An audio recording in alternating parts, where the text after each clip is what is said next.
Welcome back, friends. Tonight's video is filled with immersive paranormal experiences and unexplained phenomena, slowly narrated for calm nighttime listening. If you enjoy the stories, like, subscribe, and tell us where you're tuning in from tonight. Settle in, relax, and let the stories carry you. Story 1. My doppelganger is doing things I don't remember doing. The apartment on Oak Street was a compromise.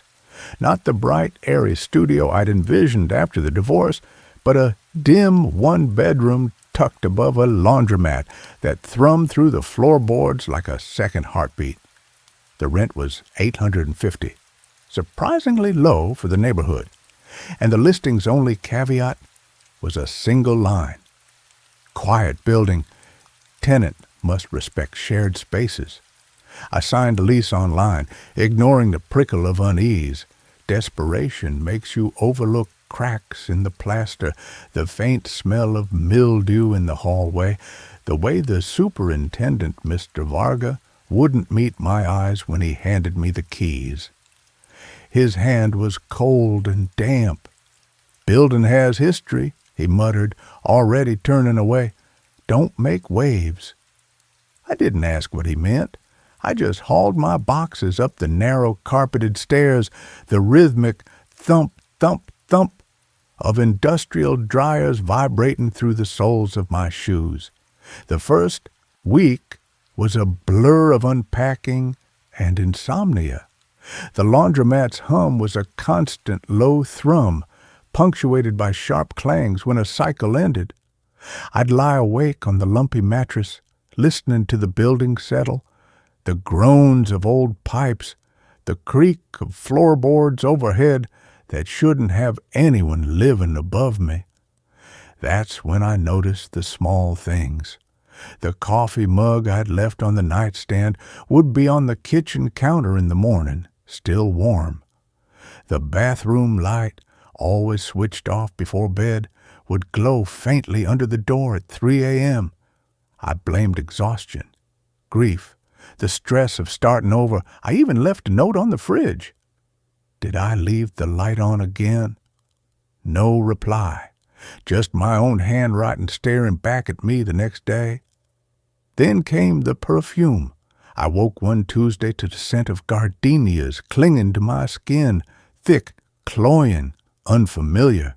I never wore perfume. I showered twice, scrubbing until my skin was raw, but the floral ghost lingered in my hair, on my pillowcase. That afternoon, sorting laundry, I found a single gardenia petal tucked into my sock drawer. Fresh, dewy, impossible. I checked the laundromat below. No floral detergent, no vases. I asked Mrs. Langley, the elderly woman who ran the corner bodega, if she'd sold any gardenias.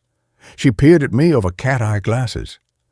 "I haven't had fresh flowers since my Harold passed, dear. 10 years now." Her eyes narrowed. "You look pale. You sleeping okay?" I wasn't. The skips in my memory were getting worse. Tuesday blurred into Wednesday. I'd sit down to pay bills at 7 p.m. and blink to find a room dark.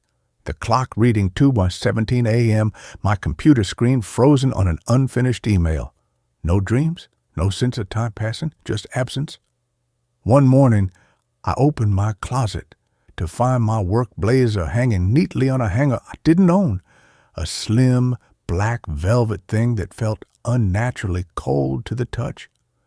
Tucked in its pocket was a receipt from a vintage bookstore across town.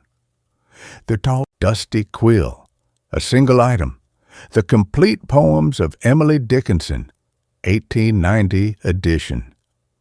$220. I'd never been to that bookstore. I hated poetry, and I'd certainly never spent $220 on a book. The receipt was dated 3:07 a.m. that same morning. Panic sent me to the library. I scoured archives on sleepwalking, fugue states, dissociative identity disorder. The symptoms didn't fit. Sleepwalkers didn't buy rare books. They didn't leave gardenia petals in sock drawers. I went to my doctor. He listened patiently, then prescribed sleeping pills and suggested stress management techniques. Grief manifests in unexpected ways, David, he said gently. Your mind is trying to protect you. I left the pills in the pharmacy bag. The breaking point was the email. I worked remotely as a data analyst for a faceless insurance firm. One Thursday, I logged on to find my manager, Brenda, had flagged an email I'd allegedly sent the night before. Subject line, urgent policy. Termination, client, $7.3 It contained confidential client information, names, medical histories, financial details that I had zero authorization to access. Brenda's follow-up email was icy. David, explain this immediately. HR is reviewing. My hand shook as I typed a reply. I did not send this. My account was compromised.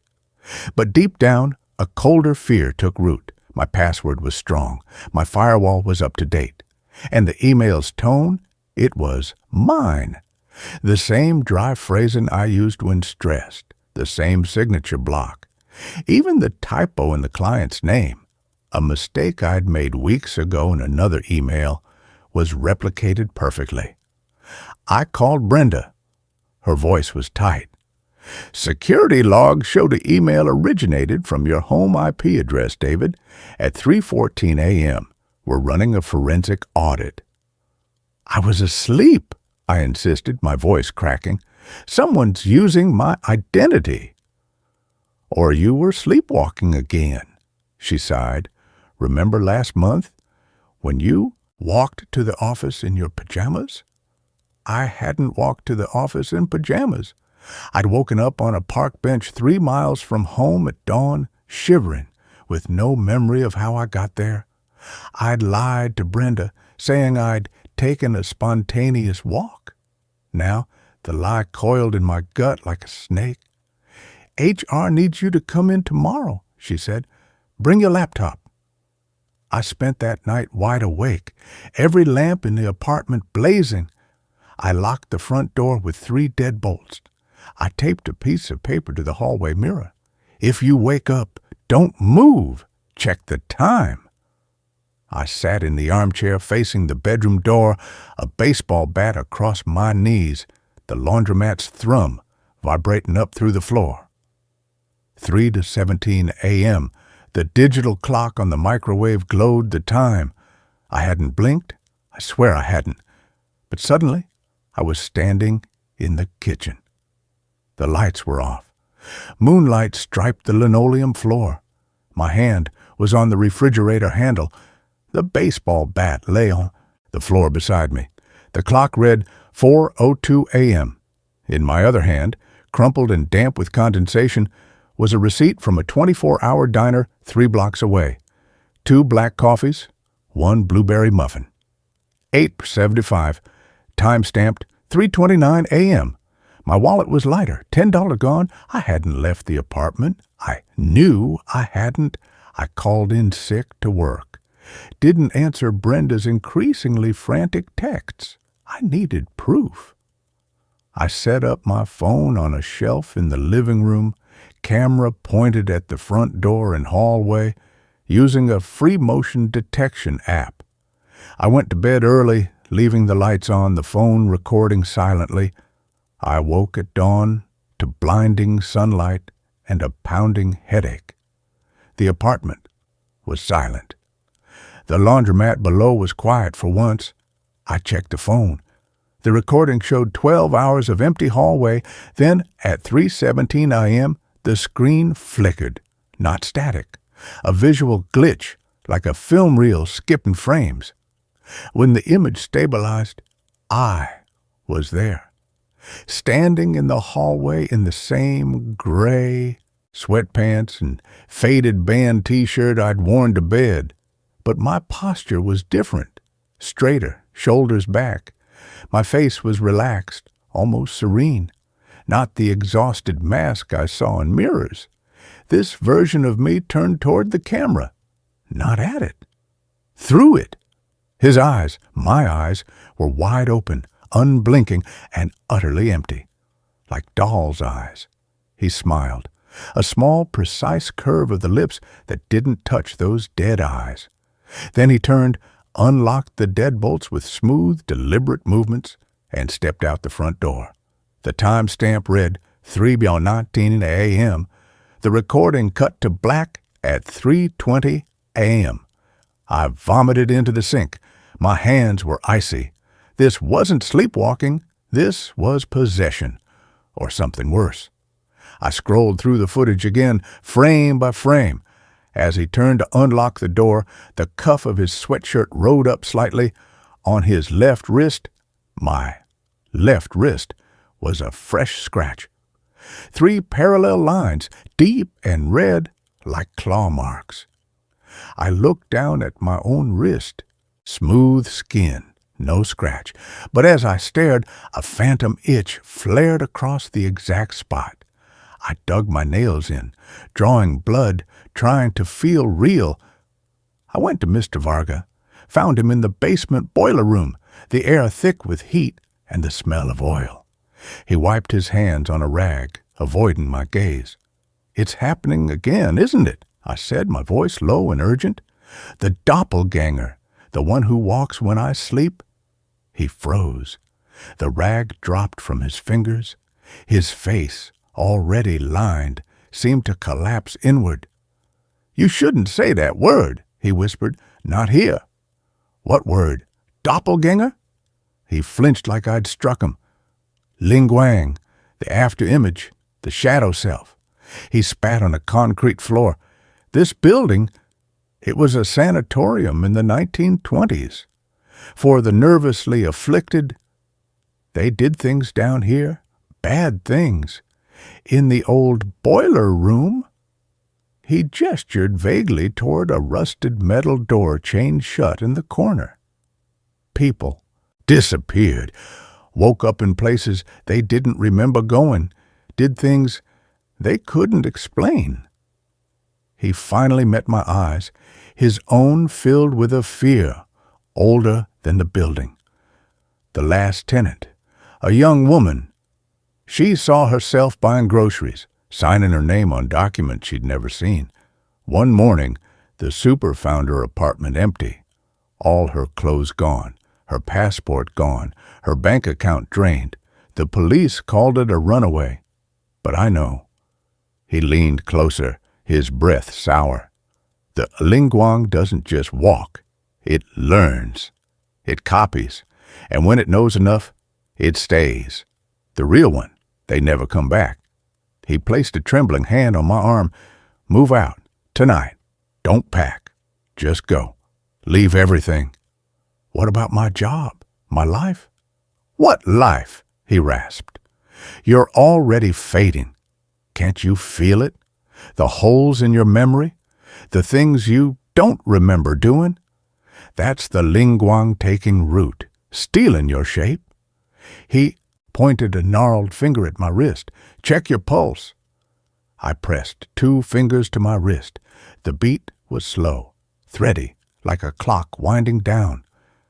"Yours is stronger," he said quietly, "but his is steadier. It wins in the end." I didn't leave. I couldn't. Where would I go? My savings were gone. My job was hanging by a thread. Instead, I barricaded the apartment, dragged a heavy oak dresser in front of the front door, taped sheets of aluminum foil over the windows, something I'd read online about disrupting spiritual frequencies. I unplugged the router, wrapped my phone in tinfoil. I sat in the center of the living room floor, back against the couch, the baseball bat across my lap, surrounded by every lamp I owned. The laundromat's hum had stopped. The silence was worse, thick, expectant. 3:17 a.m. glowed on the microwave. My eyes burned. I fought the exhaustion, pinching my arms, biting my tongue until I tasted blood. "Stay awake. Stay here. Be. David." I blinked. The lights were off. Moonlight streamed through a gap in the foil-covered window. The baseball bat was gone. I was standing in the hallway. The dresser was back against the wall, unmoved. The front door stood open. Cool night air whispered into the apartment. My hand rested on the doorknob. My wrist itched fiercely. I looked down. 3 fresh parallel scratches marked my skin, raw, bleeding slightly. On the floor by my bare foot lay a single gardenia petal, glistening with dew, and clutched in my other hand was a small, leather-bound book. The Complete Poems of Emily Dickinson, 1890 edition. The pages felt unnaturally warm. I opened it. Scribbled in the margin of the first page, in handwriting, identical to my own but smoother, more elegant, were the words, "He's tired. Let me hold the light a while." My breath came in shallow gasps. I dropped the book like it was burning, slammed the door shut, threw the deadbolts with trembling hands, leaned my forehead against the cool wood. Not me, not me, not me. But the scent of gardenias clung to my skin. The phantom pulse of the scratches throbbed on my wrist, and beneath my feet, faint but undeniable, came the rhythmic thump, thump, thump of the laundromat's dryers starting up again, not from below, from inside the walls. I didn't sleep that night, or the next, or the one after. I called Brenda, resigned over email, said I had a family emergency. She didn't reply. The HR audit notice came anyway. I ignored it. I stopped answering the door, stopped checking the mailbox. Mrs. Langley from the bodega slipped a bag of groceries under my door one morning. Milk, bread, bananas, no note. Just a single gardenia petal resting on top of the bag. When I opened the door to thank her, the hallway was empty. The air smelled faintly of lilies. The final straw was the photo. I found it tucked into my front door's mail slot on a Tuesday. No envelope. Just a glossy 4:6 print. It showed me, sitting at a sidewalk cafe I'd never visited. Sunlight dappled the table. I was laughing, head thrown back, holding a tiny espresso cup. Across from me sat a woman with dark, wavy hair and kind eyes. Her hand rested near mine on the table. Intimate, familiar. I didn't know her, but the angle of her smile, the way she tucked her hair behind her ear, it was Sarah, my ex-wife. Sarah, who'd left me 18 months ago and blocked my number. Sarah, who lived 3 states away. The timestamp in the corner read, yesterday, 2:48 p.m. I hadn't left the apartment in 4 days. I'd eaten nothing but crackers and peanut butter. My clothes were stiff with sweat. But in the photo, I wore a crisp blue shirt I didn't own. My hair was neatly trimmed. My face was relaxed. Happy. Whole. I called Sarah. It went straight to voicemail. I texted her. Did you see me yesterday at a cafe? No reply. I called again and again. On the 7th try, she answered. Her voice was flat, cold. David, stop calling. I have a restraining order. You know that. But the photo? What photo? The one of us, at that cafe on Elm Street, yesterday afternoon. Silence.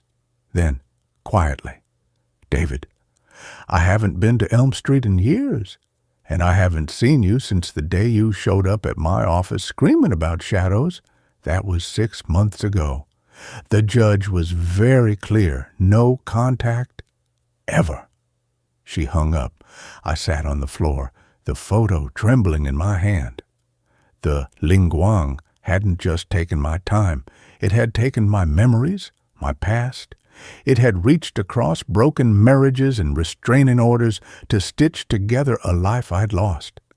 And it had made it look effortless, happy. That night, I stopped fighting.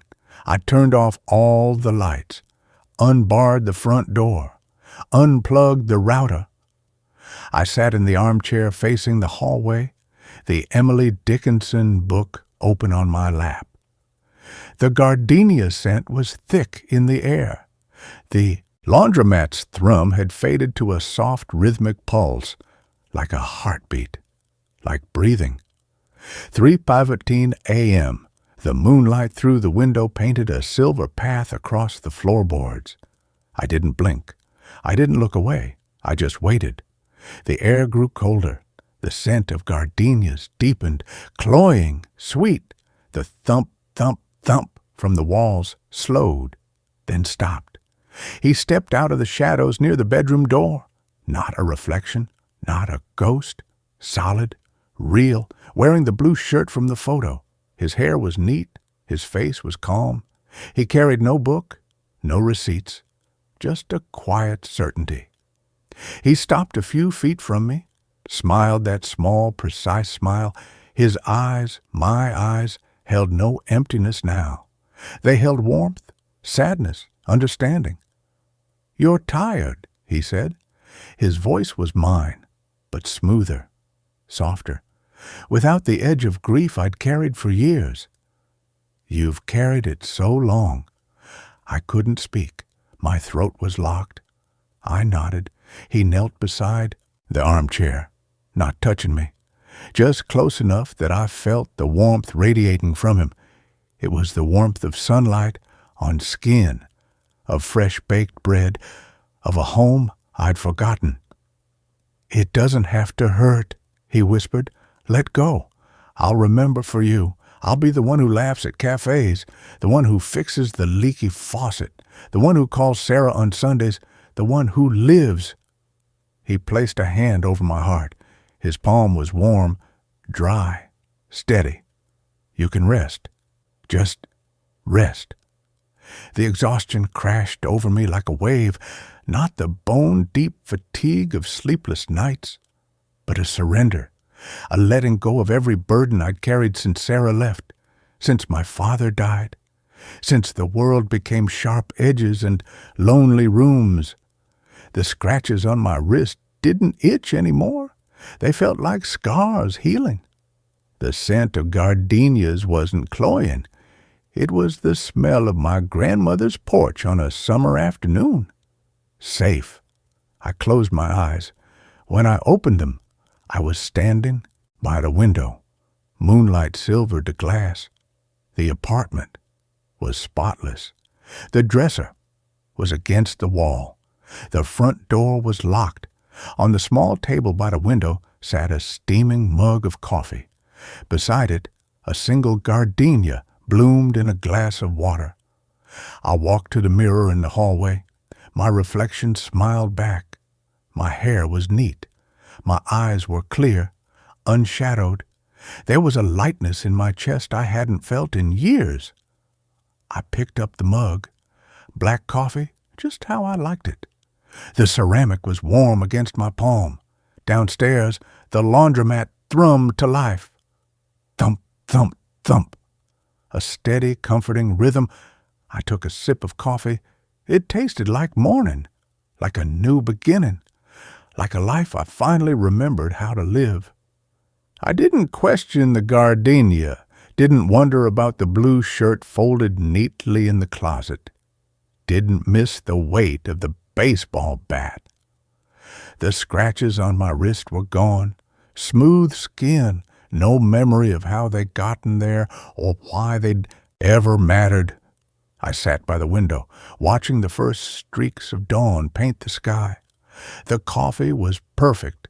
The silence was peaceful. The thrumming from below was a lullaby. Somewhere deep in the quiet, beneath the rhythm of the dryers, beneath the warmth in my chest, a faint, fading echo of a voice whispered, "Thank you." I smiled into my mug, turned the page of the Emily Dickinson book resting on my lap. The words blurred for a second, like tears welling, then cleared. The poem began. I dwell in possibility. And for the first time in years, I believed it. I am home, I am whole, I am David, I am. That's where this tale ends. Now, another waits just beyond the shadows. My house rearranges its rooms and hallways while I sleep. I bought the house on Hemlock Lane because it was the only one I could afford after the divorce. A 2-story Victorian with gingerbread trim peeling like sunburnt skin, sagging porches and windows that winked like half-lidded eyes in the dusk. The realtor, a woman named Finch, with nicotine-stained fingers and breath that smelled of stale coffee, handed me the keys with a tight smile. "It's got character," she'd said, avoiding my eyes as she gestured at the overgrown garden and the boarded-up third-floor windows. "And the price? Well, let's just say the previous owner left in a hurry." She didn't mention why. I didn't ask. The mortgage was manageable. The silence after Sarah left was not. Moving in was chaos. Boxes stacked to the ceilings, dust motes dancing in the slanted afternoon light, the smell of mildew thick in the air. I started in the kitchen, unpacked mismatched plates, the cheap silverware set from the thrift store. I placed my favorite mug, chipped blue ceramic, a souvenir from a hiking trip with Sarah years ago, on the counter beside the sink. I turned to grab a box labeled pans from the hallway. The trip took maybe 15 seconds. When I turned back, the kitchen was gone, not destroyed. Gone. In its place stretched a narrow study. Floor-to-ceiling bookshelves lined the walls. A massive oak desk sat in the center, littered with yellowed papers and brass astrolabes. A green-shaded lamp cast a pool of light on an open ledger. The air smelled of pipe smoke and old paper. My blue mug sat on the desk, perfectly centered on a leather blotter. I stumbled back, heart pounding. "What the hell?" I whispered. I turned around. The hallway behind me was different, too. Darker, longer. The floral wallpaper I'd seen earlier was replaced by deep green damask. A grandfather clock I didn't own stood in the corner, its pendulum swinging with a slow, heavy tock, tock, tock. I ran back through the new hallway, throwing open doors. The bedroom I'd set up was now a library. The living room was a conservatory, filled with towering ferns and the smell of damp earth. The bathroom had become a small tiled laboratory, filled with bubbling glass apparatus and the sharp tang of chemicals. Panic seized me. I tore through the house, searching for something familiar. My suitcase? In a linen closet I didn't remember. My laptop? On a small writing desk in a room papered with faded maps. Nothing was where I'd left it. The house felt watchful. The silence wasn't empty. It was thick, expectant. Then I saw it. On the wall beside the grandfather clock, a small brass plaque I hadn't noticed before, engraved in elegant script. "The house remembers what you forget." I spent that first night wide awake in the map room, wrapped in a blanket, listening to the house settle. The grandfather clock's tock, tock, tock was the only sound. At 3:17 a.m. it stopped. The silence that followed was absolute. Then a soft groaning began, not the usual creak of old timber, a deep, resonant vibration from the bones of the house itself. Walls shifted, floors sighed. I heard the distant thud of a heavy door closing somewhere deep within the structure. When I crept to the hallway at dawn, the house was different again. The study was gone. The kitchen was back. My blue mug sat on the counter exactly as I'd left it. But the hallway was shorter. The front door was now at the opposite end of the house. The rearrangements became routine, not every night. but often enough to keep me off balance. One morning, I'd wake to find the staircase leading to the attic had vanished, replaced by a narrow spiral stair down into a wine cellar that hadn't existed before. Another night, the bathroom door opened into a sun-drenched solarium filled with blooming orchids. The house never repeated a layout. It was a labyrinth that reshaped itself in my sleep, guided by a logic I couldn't fathom. I tried to document it. A notebook on the kitchen counter. I'd draw the house plan before bed. Kitchen here, stairs there, bedroom up left. In the morning, the layout would be utterly alien. Corridors led to dead ends. Rooms opened into other rooms with no logical connection. Once, I opened a closet to find it was now a small circular chamber with a domed ceiling painted with constellations. In the center stood a telescope pointed at a skylight I'd never seen. The house didn't just move rooms, it remembered. I found Sarah's favorite teacup in a cupboard in the new conservatory, the one with the blue forget-me-nots I thought I'd thrown out after she left.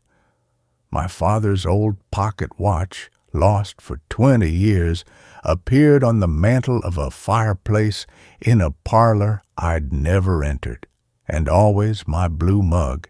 It would be waiting on a windowsill in a nursery filled with dusty toys, on a drafting table in a room filled with architectural plans, in the center of a grand ballroom with a parquet floor and crystal chandeliers.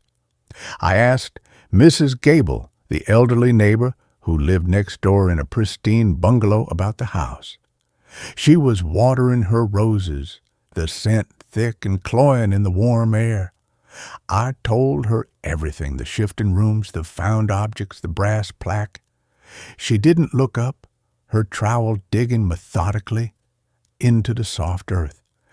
"The Hemlock House," she said softly, her voice barely above a whisper. "It belonged to Silas Thorne, a clockmaker, a man obsessed with time and memory.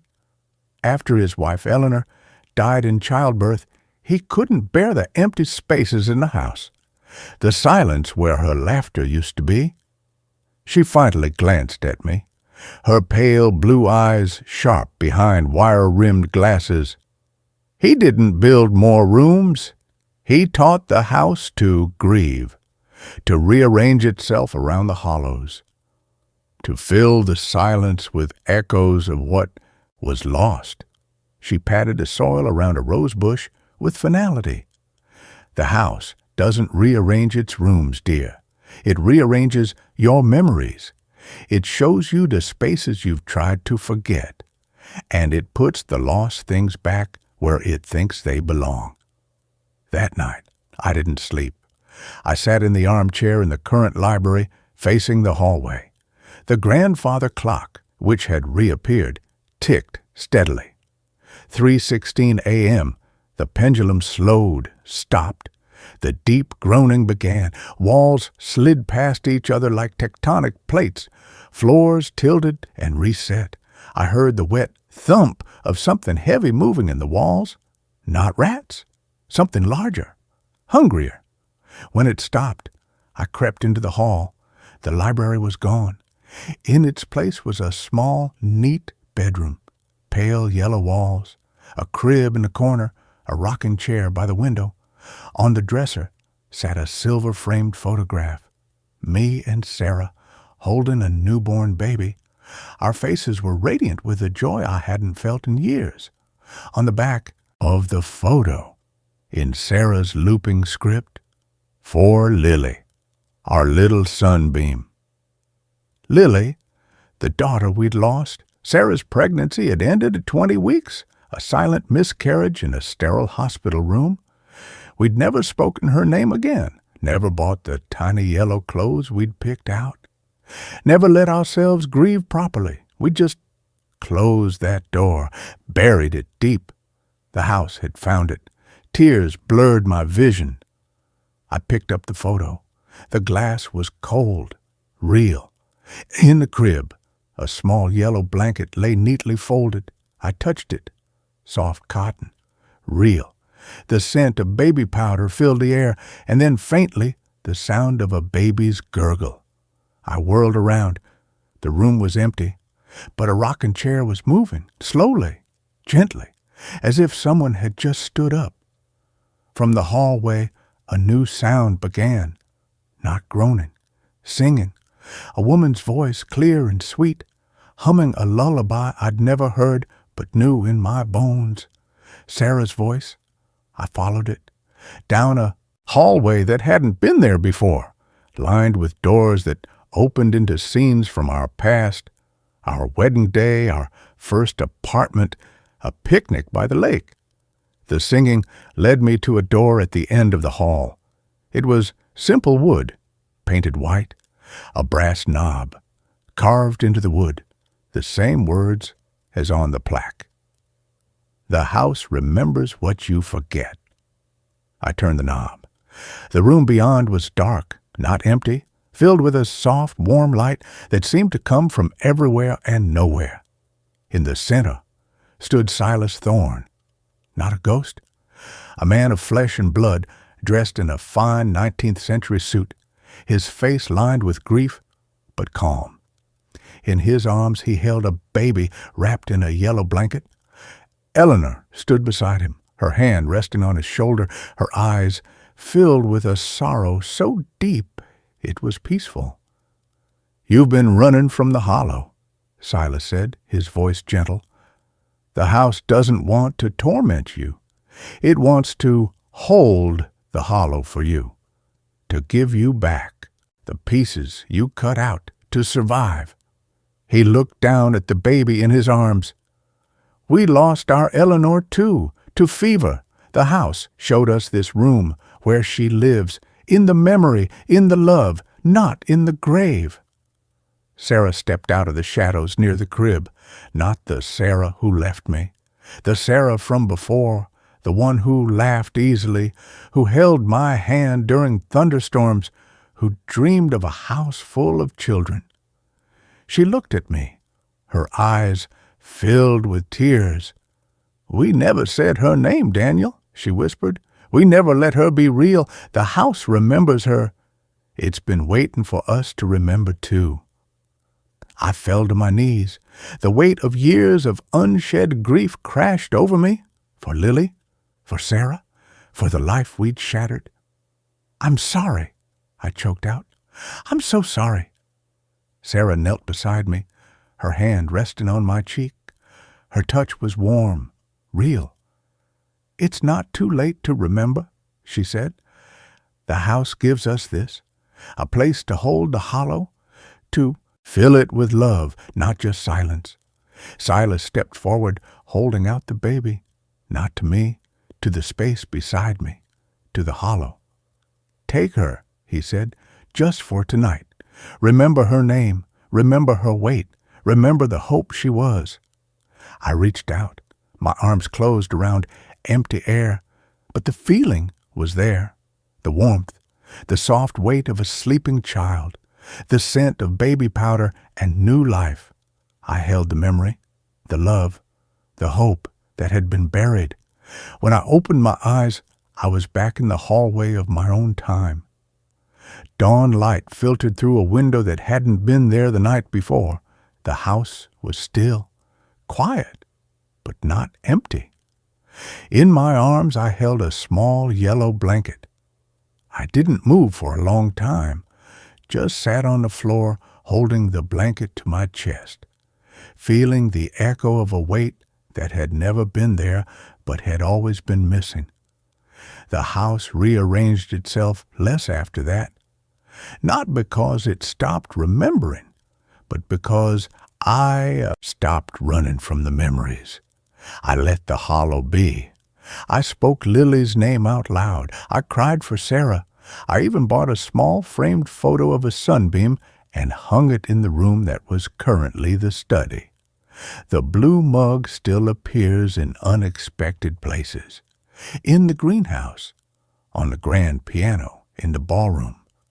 Once, I found it on the edge of a fountain in a courtyard I'd never seen, filled with koi fish and water lilies. I just pick it up, fill it with tea, and sit wherever the house has placed me that day. Last night, I woke to the familiar groaning, the deep shift of walls. I didn't get up. I just lay in bed, listening. When it stopped, I went to the window. The view was different. Instead of the overgrown garden, I looked out onto a small, tidy yard. A swing set stood under an oak tree. On the swing, for just a second, I saw the silhouette of a little girl with golden hair, laughing as she soared toward the sky. The house is still rearranging, but now it's building something new, something whole. I keep the yellow blanket on my bed, and sometimes on quiet nights I hear a lullaby, not from the walls, from the space beside me. Where the hollow used to be, the house remembers. And now, finally, so do I. This story ends here. It's time to move on to the next. My shadow moves before I do and sometimes walks away without me. I took the apartment on Sycamore Street because the rent was $400 a month. Utilities included, no credit check. The listing photo showed sunlit hardwood floors and a clawfoot tub. Lies, all of it. When I turned the key in the rusted lock that first evening, the smell hit me first. Damp plaster, mildew, and something underneath like forgotten meat left in a closed cupboard. The hardwood was linoleum cracked like desert earth. The tub was porcelain stained and ringed with grime. The only light came from a single bare bulb hanging over the kitchen sink, casting long, leaping shadows that made the peeling floral wallpaper seem to writhe. Mr. Varga, the superintendent, handed me a key taped to a note that read, "Don't trust the quiet spots. They listen." He didn't explain, just shuffled off down the hall, his own shadow stretching unnaturally long down the peeling wallpaper before he even reached the stairwell. I told myself it was the flickering bulb, the stress of the divorce, the 3 nights I'd slept in my car. The first time I noticed, it was day 3. I was making coffee at 6:03 a.m., the only sound the rhythmic drip, drip, drip of the leaky faucet into a chipped bowl. I reached for the mug on the counter, my shadow on the wall, cast by the weak dawn light filtering through the grimy window, reached first. Not by much. Half a second. A flicker. My hand froze mid-air. I stared at the shadow hand, still extended toward the mug while my own hung suspended. I blinked. The shadow snapped back into place. Stress, I told myself. Sleep deprivation. You're seeing things. I drank the coffee black, bitter, and tried to forget. It happened again that night. 11:48 p.m., I was brushing my teeth in the bathroom mirror, the fluorescent light buzzing like a trapped fly.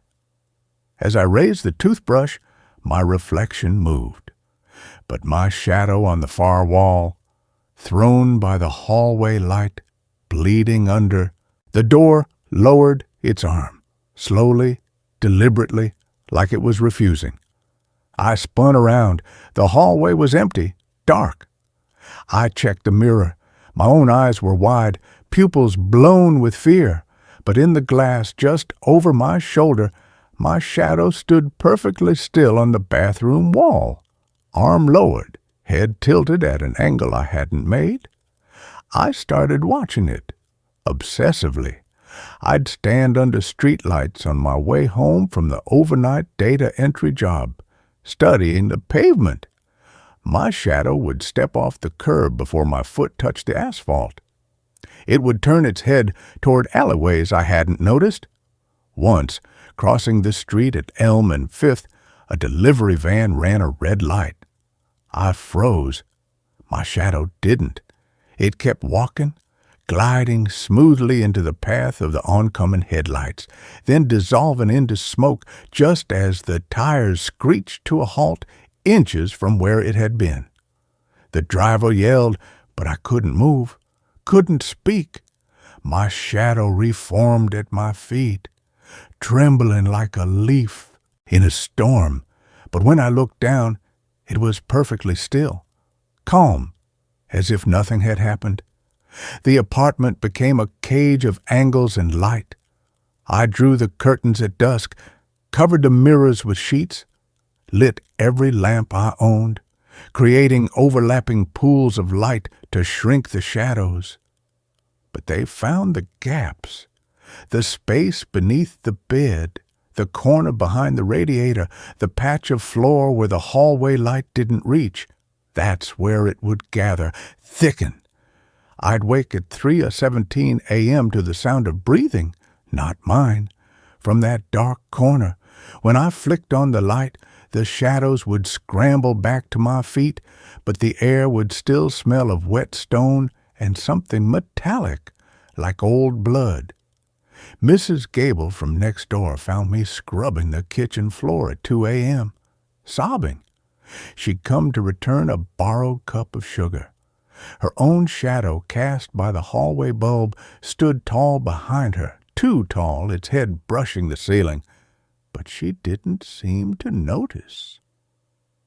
"You look like death warmed over, dear," she said gently, setting the cup down.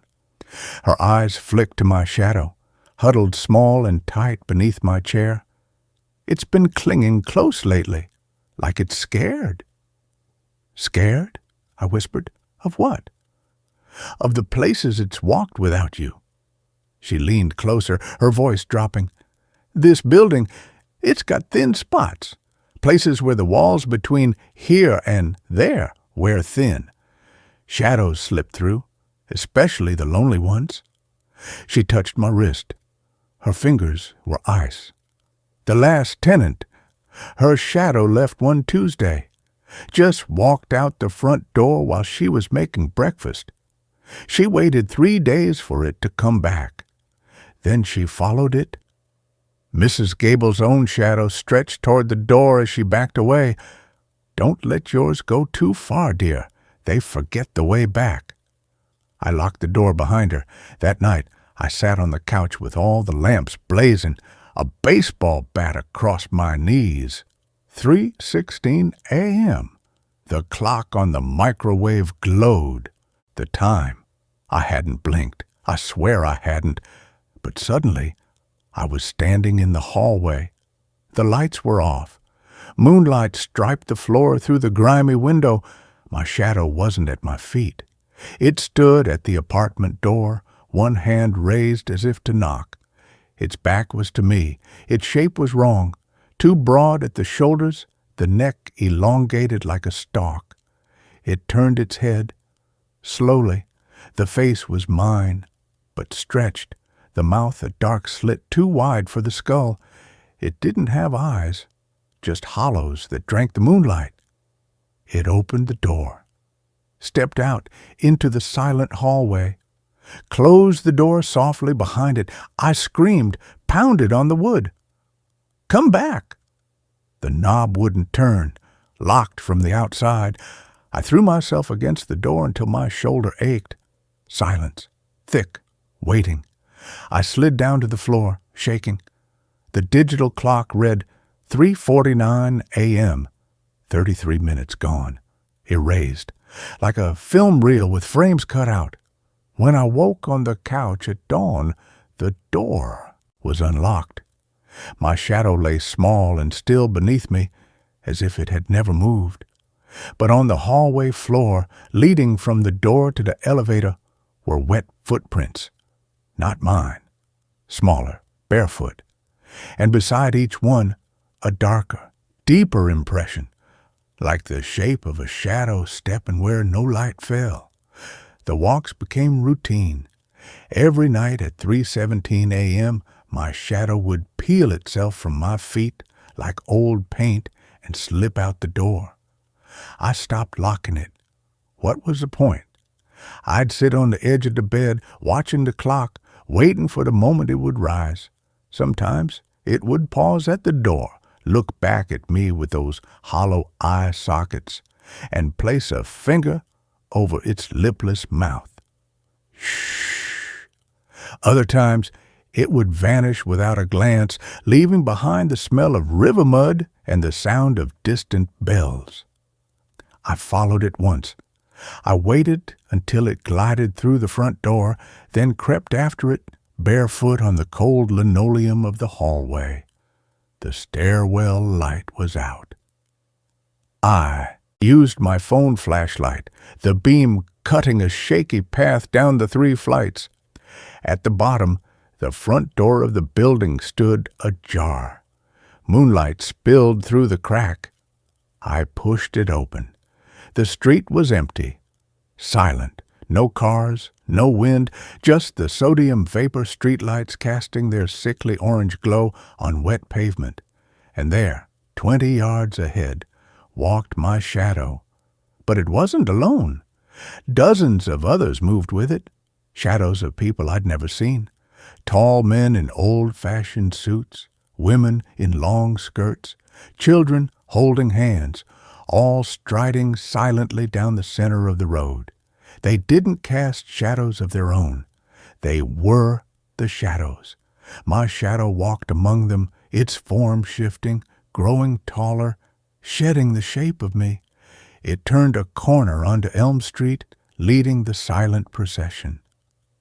I ran after it, my breath ragged in the unnatural quiet. The corner opened onto the old miller's pond. The water was black glass under the moon. The shadow people stood, shoulder to shoulder along the bank, facing the water.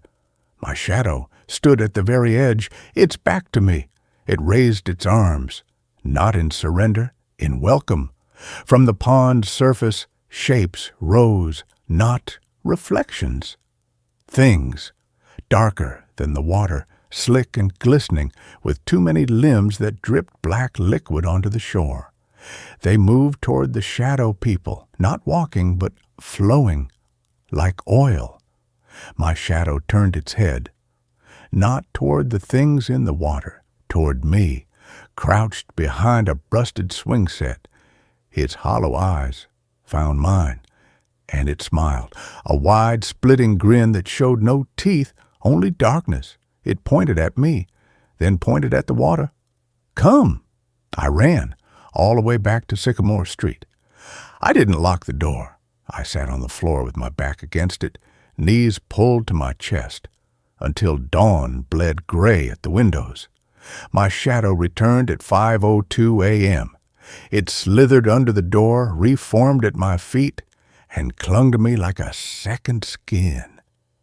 It felt colder than before, hungrier. The next morning, Mr. Varga found me trying to nail boards over the windows. "They're coming for me," I whispered, hammer trembling in my hand. "The shadows in the pond." He didn't laugh. He just sighed, a sound like dry leaves skittering on stone. "You saw the crossing." He pried the hammer from my grip. His own shadow, stretched long by the morning sun, reached out and touched mine. For a second, they merged. "The pond isn't water, boy. It's a door, a thin place. The shadows that walk away, they're not lost, they're called. The things in the water hunger for the shapes of the living. They wear shadows like coats." He spat on the floorboards. "Your shadow's been gone too often. It's learning the taste of the other side. Soon it won't come back at all. Or worse, it'll bring something back with it." "What do I do?" My voice cracked. "Cut the tether." He pulled a rusted pair of shears from his tool belt. The blades were stained dark. "Before the next crossing, at 3:17, when it peels away, cut the thread between you. It'll hurt, like losing a limb, but you'll be free." That night, I sat on the couch with the shears in my lap. The clock ticked toward 3:17. My shadow lay flat and still beneath me, too still. At 3:16:59, it stirred, began to rise. I gripped the shears, the cold metal biting into my palm. As it lifted free of my feet, I saw it, a thin, glistening thread connecting its ankle to mine, like spider silk, like a vein. I raised the shears. My shadow turned, not the stretched, hollow-faced thing from the pond. Me, my face slack with exhaustion, eyes red-rimmed from crying. It held up a hand, not in warning, in pleading, and in its other hand it held a photograph. A photo I hadn't seen in 10 years. Me and Sarah on our wedding day, sunlight on the courthouse steps, her smile wide, unbroken, my arm around her waist, before the pills, before the lies, before she left. The shadow me pressed the photo to its chest, then pointed to my own heart. You let go first, its hollow eyes seemed to say. You cut the thread long before I did. The shears fell from my hand. The shadow bowed its head, stepped out the door. I didn't follow it to the pond that night. I sat on the porch steps instead, watching the streetlights flicker on one by one. At 4:01 a.m., it returned, not alone. Behind it walked another shadow, smaller, feminine, Sarah's shadow. It held a shadow hand out to mine, not touching, just close. My shadow took it. They stood together on the sidewalk, facing the apartment building, two silhouettes holding hands under the orange light, waiting. I opened the door. Sarah? I whispered. The shadows didn't turn. They couldn't. Shadows don't have voices. But in the silence I heard it, a soft, familiar sigh, the one she used to make when she was trying not to cry. The scent of her lavender shampoo filled the air, sharp and sweet. The shadows didn't enter. They just stood there, guarding the door, keeping the dark things at bay. Mr. Varga found me on the steps at dawn, wrapped in a blanket. He didn't comment on the two shadows standing sentinel beside me. He just handed me a thermos of hot coffee. They're not calling you anymore, he said quietly. They're protecting you, the ones who left. They remember what it's like to be whole. He nodded at my shadow, now standing tall and steady beside Sarah's. The thread's still there, but it's not a tether anymore. It's a bridge. I still wake at 3:17 a.m., not from fear, from habit. I pad to the window, pull back the curtain. In the street below, under the flickering sodium light, they stand. My shadow and Sarah's, sometimes hand in hand, sometimes just close. They watch the road, the pond, the dark corners where the thin places wait. They don't walk away. Not anymore. They stay. Last Tuesday, a new shadow joined them, small, wearing a baseball cap. Ben, Sarah's little brother. He'd drowned in Miller's Pond when he was 12. I never knew him, but his shadow knows mine. It nods when I wave from the window. The apartment still smells of mildew. The faucet still drips. The wallpaper still peels. But the quiet spots don't listen anymore. They're filled with the soft, steady breathing of shadows standing guard. I don't lock the door at night. I leave it unlocked, just in case Sarah's shadow ever wants to come home.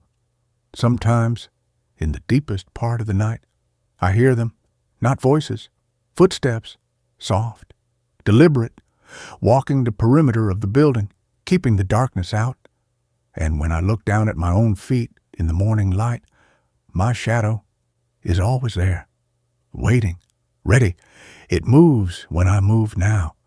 But sometimes, just for a second, I catch it glancing toward the pond.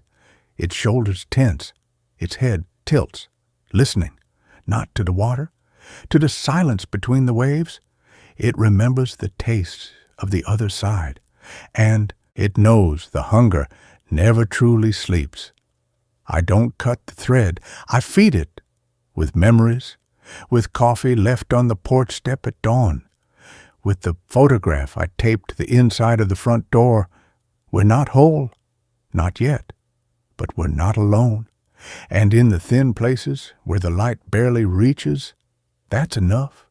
For now, the shadows know, they always know. They're waiting for the day the thread becomes a door, and we all step through together.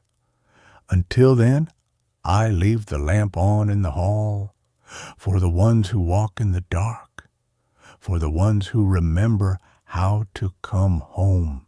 And that is the end of this story. Now let's begin a new one. My sleep tracker records hours. I wasn't asleep, and conversations I didn't have. The ad was too good to be true. Cozy room and historic Victorian, utilities included, $450 a month. Below, a grainy photo showed a high-ceilinged space with ornate crown molding and sunlight streaming through a large window onto faded floral wallpaper. The address was on the edge of town near the old mill district, an area slowly being reclaimed by weeds and silence after the factory closures. I was desperate. My last apartment had been a shoebox above a perpetually clattering laundromat, and the rent hike had been brutal. This felt like a lifeline, even with the vague warning in the listing, property is being slowly restored. Tenant must be understanding of minor quirks. I didn't ask what those quirks were. I just packed my duffel bag and my laptop, the only things that mattered, and showed up with a month's rent and crumpled bills. The house wasn't Victorian. It was a decaying 3-story monstrosity, more Gothic than cozy. Its once grand facade obscured by overgrown ivy that looked less like decoration and more like a suffocating shroud. Paint peeled from the clapboard siding in long leprous strips. Several windows on the upper floors were boarded up with warped plywood. The front porch sagged dangerously in the middle. My new landlord, Mr. Henderson, was a gaunt man in his 70s with watery eyes and fingers stained yellow from nicotine. He didn't offer a handshake, just jangled a heavy ring of keys and led me up the creaking steps, the wood groaning beneath our weight like old bones. "The room's on the second floor, back corner," he rasped, unlocking the heavy front door. The smell hit me first, damp plaster, mildew, and something else, faintly sweet and cloying, like forgotten fruit left to rot in a closed cupboard. Water's on, electricity's mostly reliable. Bathrooms down the hall shared, kitchen's yours to use, but the fridge is temperamental. Don't touch the 3rd floor. Renovation stalled, unsafe. He didn't elaborate. He showed me the room. It was large, with the high ceilings and ornate molding from the photo, but the sunlight was weak, filtered through grime-caked glass. The floral wallpaper was torn in places, revealing water-stained plaster beneath. The single bed was thin and lumpy, covered by a scratchy wool blanket. A bare bulb hung from the ceiling. The only other furniture was a rickety wooden chair and a small scarred dresser missing one drawer pull. The quirks were immediately obvious. A persistent drip from the ceiling into a chipped enamel bowl in the corner, a deep, unsettling chill that seeped through the floorboards no matter how high I turned the ancient radiator, and the silence. Not peaceful quiet, but a thick, watchful hush, broken only by the groans of the old house settling, pops and cracks that sounded too much like footsteps in empty hallways. "It's perfect," I lied, forcing a smile. Henderson just nodded, handed me a single key on a tarnished ring, and vanished down the stairs without another word, the front door clicking shut behind him with finality that echoed in the oppressive stillness.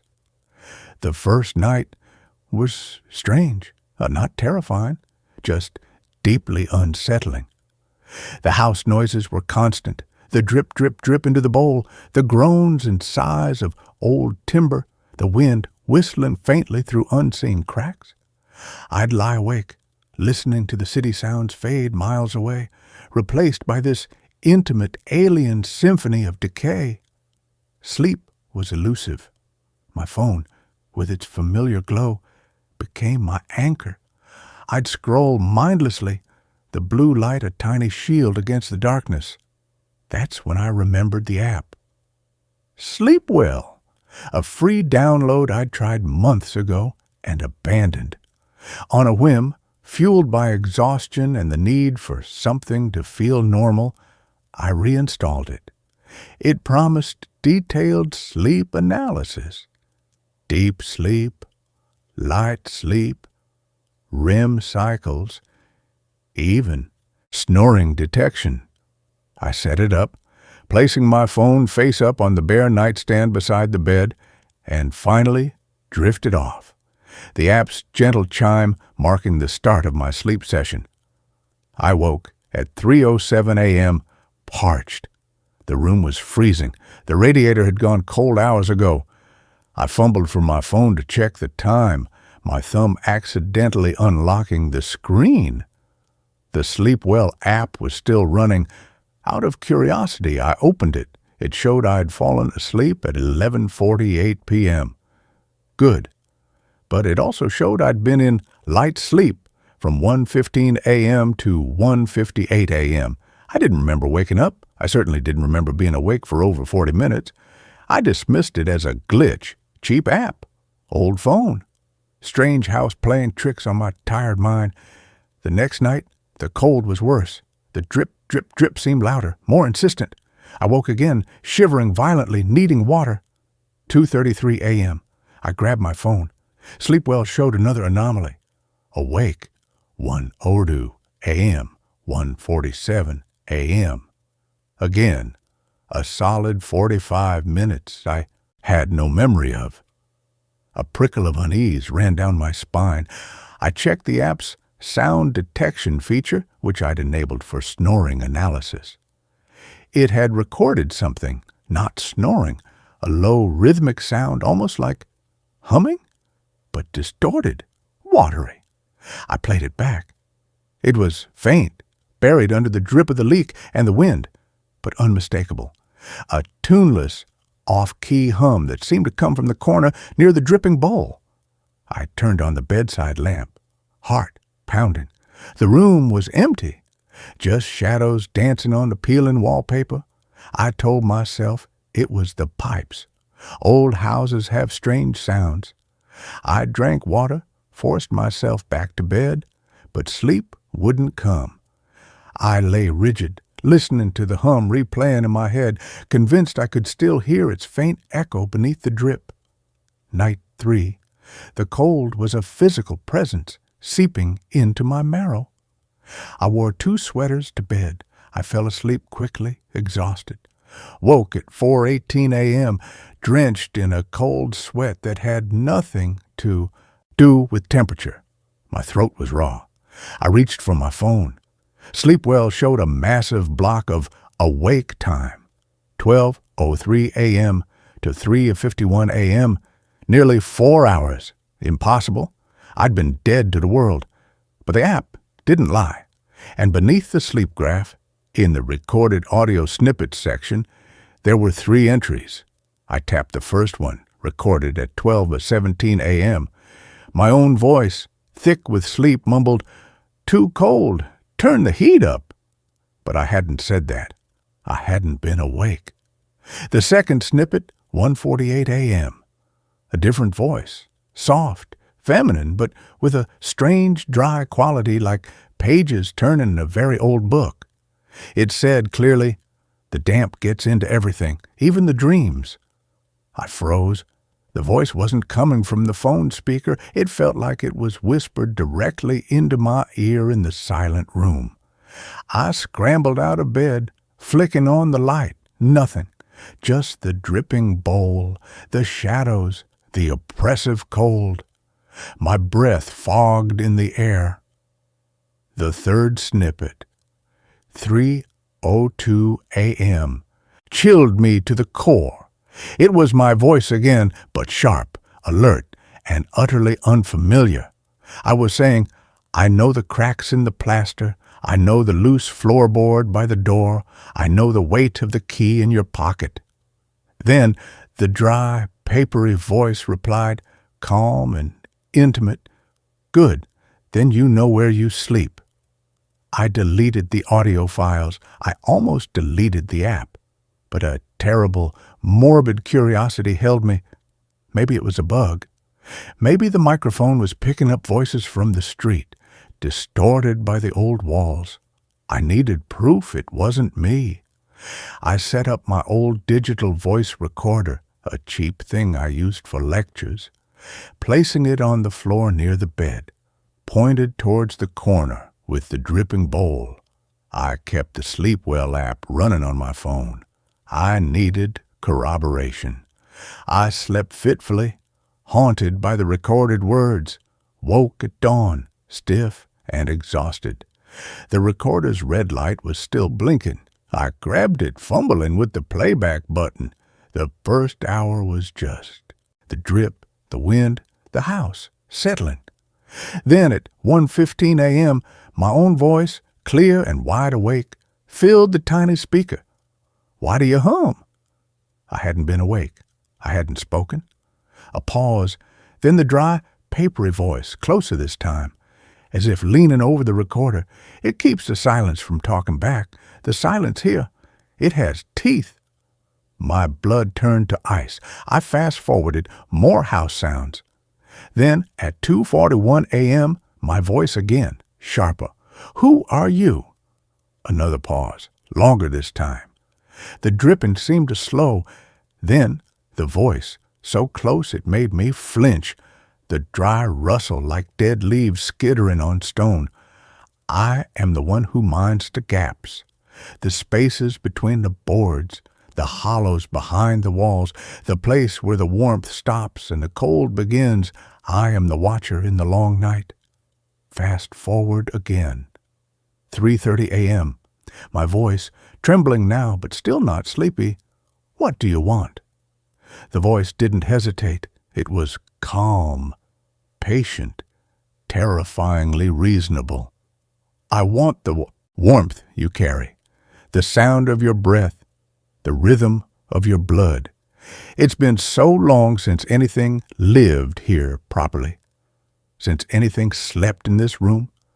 I remembered a woman who lived here. She hummed too, until the damp got into her lungs, until the cold got into her bones. She stopped humming. I couldn't listen anymore. I deleted the recording. I deleted the Sleepwell app. I packed my duffel bag with shaking hands, throwing in clothes haphazardly. I had to get out. Now, Henderson be damned, I'd lose the rent. I didn't care. I grabbed my keys, my phone, my wallet, and yanked open the bedroom door. The hallway was darker than I remembered. The single bare bulb at the far end flickered weakly. The air was thick and cold, smelling strongly of that sweet, rotting fruit odor. I hurried towards the stairs, my footsteps loud on the bare wood. Halfway down the hall, I stopped. From my room, behind the closed door I just left, came a sound, not dripping, not groaning, timbre, humming, tuneless, off-key, exactly as it had sounded on the app's recording. It was soft but clear, emanating from the space where the dripping bowl sat. It wasn't coming from the room. It felt like it was coming from inside the walls themselves, vibrating through the floorboards beneath my bare feet. I ran. down the creaking stairs, through the shadowed parlor, fumbling with the heavy front door lock. The key stuck. I jiggled it frantically, the humming growing louder behind me, seeping under the bedroom door and flowing down the hallway like a cold, invisible mist. It wasn't just in my room anymore. It was in the air, thick and cloying. The lock gave. I stumbled out onto the sagging porch, the weak morning light blinding after the house's gloom. I didn't look back. I ran down the overgrown path to the street, my breath ragged, the tuneless hum echoing in my skull long after the house was out of sight. I crashed on a friend's couch for 3 days. I didn't tell them why. I just said the place was a dump, the landlord creepy. I needed a break. At night, lying on the unfamiliar sofa, I'd lie perfectly still, listening, not for dripping or groaning wood, but for that specific dry hum. It never came. My friend's apartment was warm, noisy with the sounds of the city outside, traffic, distant music, life. I felt safe, mostly. On the 4th day, broke but resolved, I found a tiny studio apartment above a busy bakery. The rent was higher, but it was bright, clean, and smelled of yeast and sugar. No dripping bowls, no oppressive silence, no 3rd floor. That first night in my new place, I slept deeply, exhausted but untroubled. In the morning, feeling human again, I did something foolish. Driven by a need to prove to myself it was over, that it had been stress, a faulty app, an overactive imagination in a creepy house, I reinstalled Sleepwell. Just for one night, to confirm it was clean. I placed my phone on the small bedside table, just like before. I fell asleep easily, the comforting aroma of baking bread drifting through the window. I woke at 2:17 a.m., not cold, not thirsty, just aware. The room was warm. The city sounds were a distant lullaby, but I felt a presence, a stillness deeper than sleep. I reached for my phone, my fingers numb. The Sleepwell app was open. It showed I'd fallen asleep at 11:03 p.m., but it also showed a single stark block of awake time, 1:48 a.m., 2:15 a.m., and beneath it, one audio snippet. I didn't want to play it. My hand trembled. The warm, safe room suddenly felt thin, flimsy, like paper walls. I pressed play. My own voice came first, calm, clear, utterly awake. "You followed me." A pause.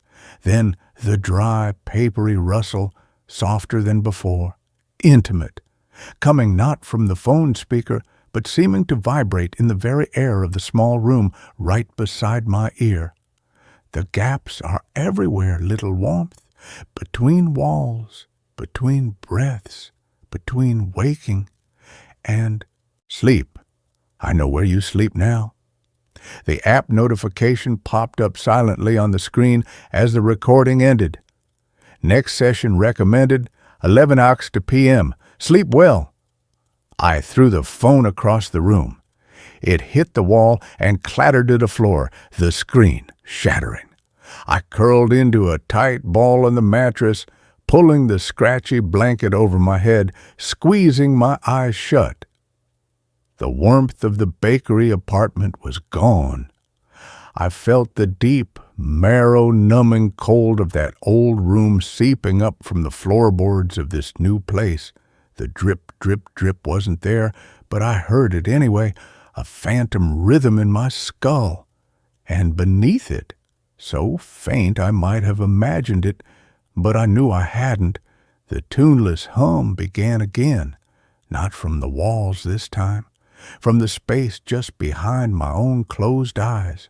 It wasn't outside anymore. It was inside, minding the gaps, watching the long night within me.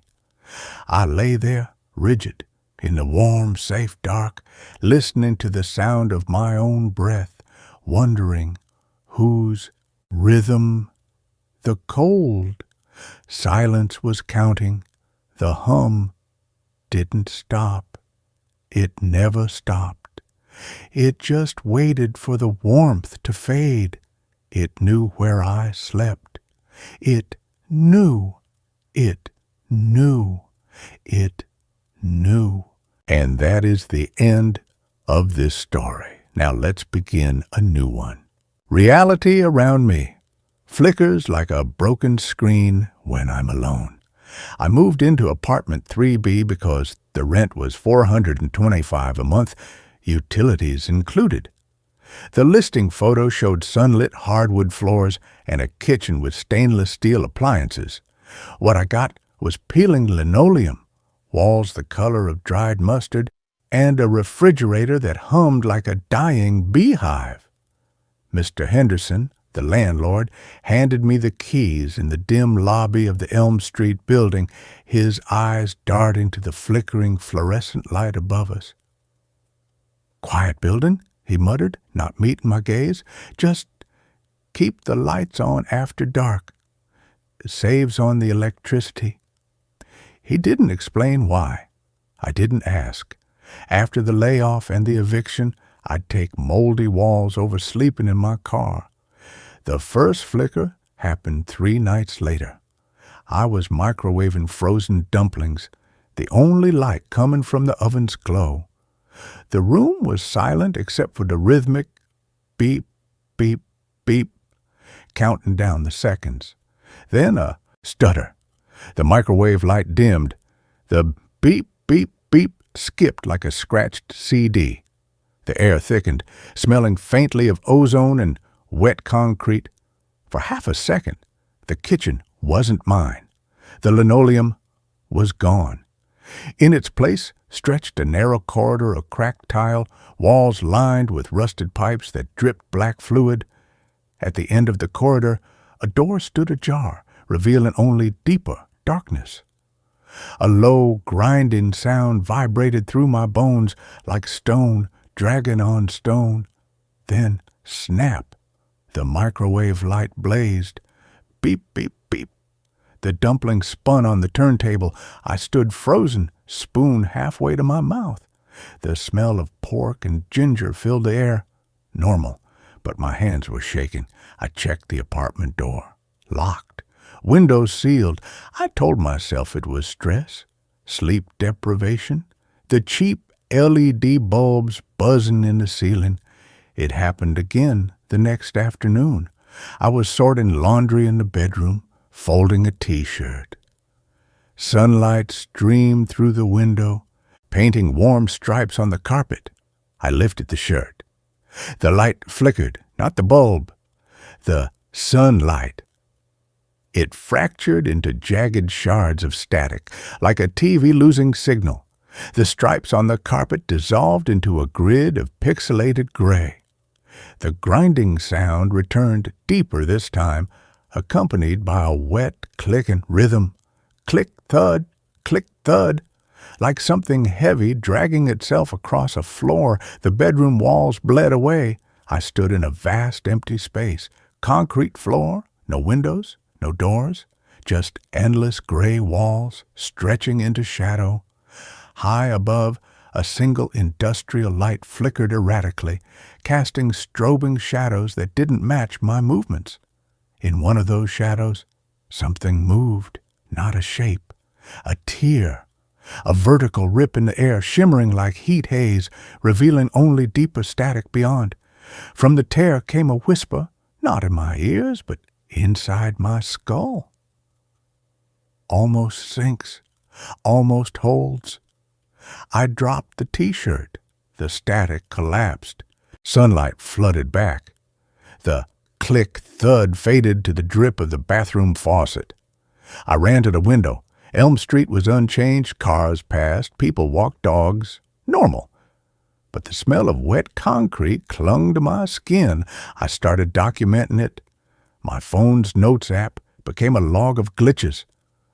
Oak test 12, 2:17 p.m., living room, light from window pixelated, heard grinding, smelled ozone, felt cold spot near radiator.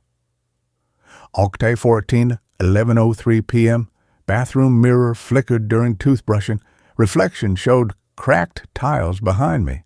No mirror in reflection. Just darkness.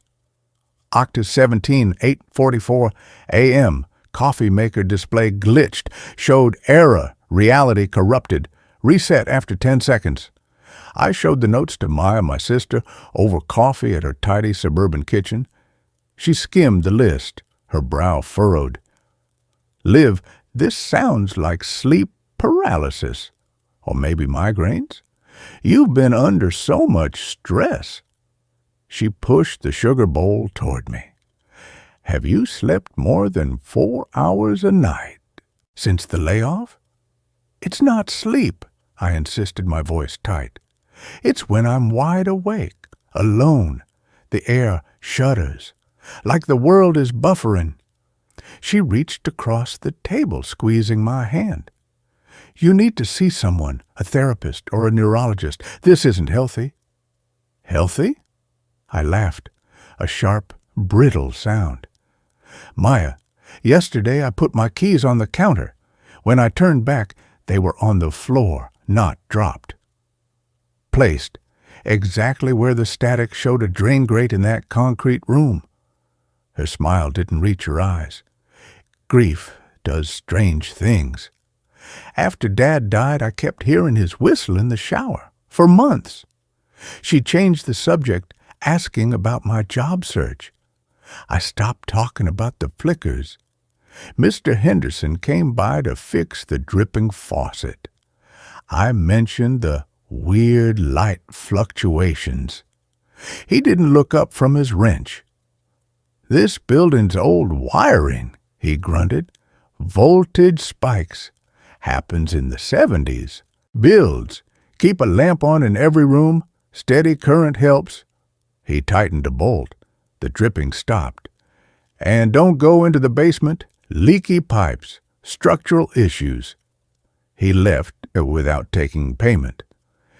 As he descended the stairs, the hallway light above him flickered violently. For 3 seconds it wasn't Henderson walking down the steps. It was a tall, emaciated figure in a stained maintenance uniform, its limbs too long, its head tilted at an unnatural angle. Its eyes were voids. It didn't blink. When the light steadied, Henderson was gone. The stairwell was empty. I locked my apartment door and wedged a chair under the knob. The flickers grew longer, more invasive. One Tuesday, washing dishes, the kitchen dissolved. Not static this time, a seamless cut. I stood in that concrete room again. The industrial light flickered overhead. The click-thud was louder, closer. From the shadows near the tear in the air, a shape emerged, hunched, quadrupedal. Its skin was the color of old dishwater, stretched taut over too many joints. It had no eyes, only smooth, featureless flesh where a face should be. But it knew I was there. It turned its headless torso toward me. The click-thud was its movement. Metal claws, scraping concrete, a heavy, broken limb dragging behind it. It let out a wet, gurgling sound that vibrated in my molars.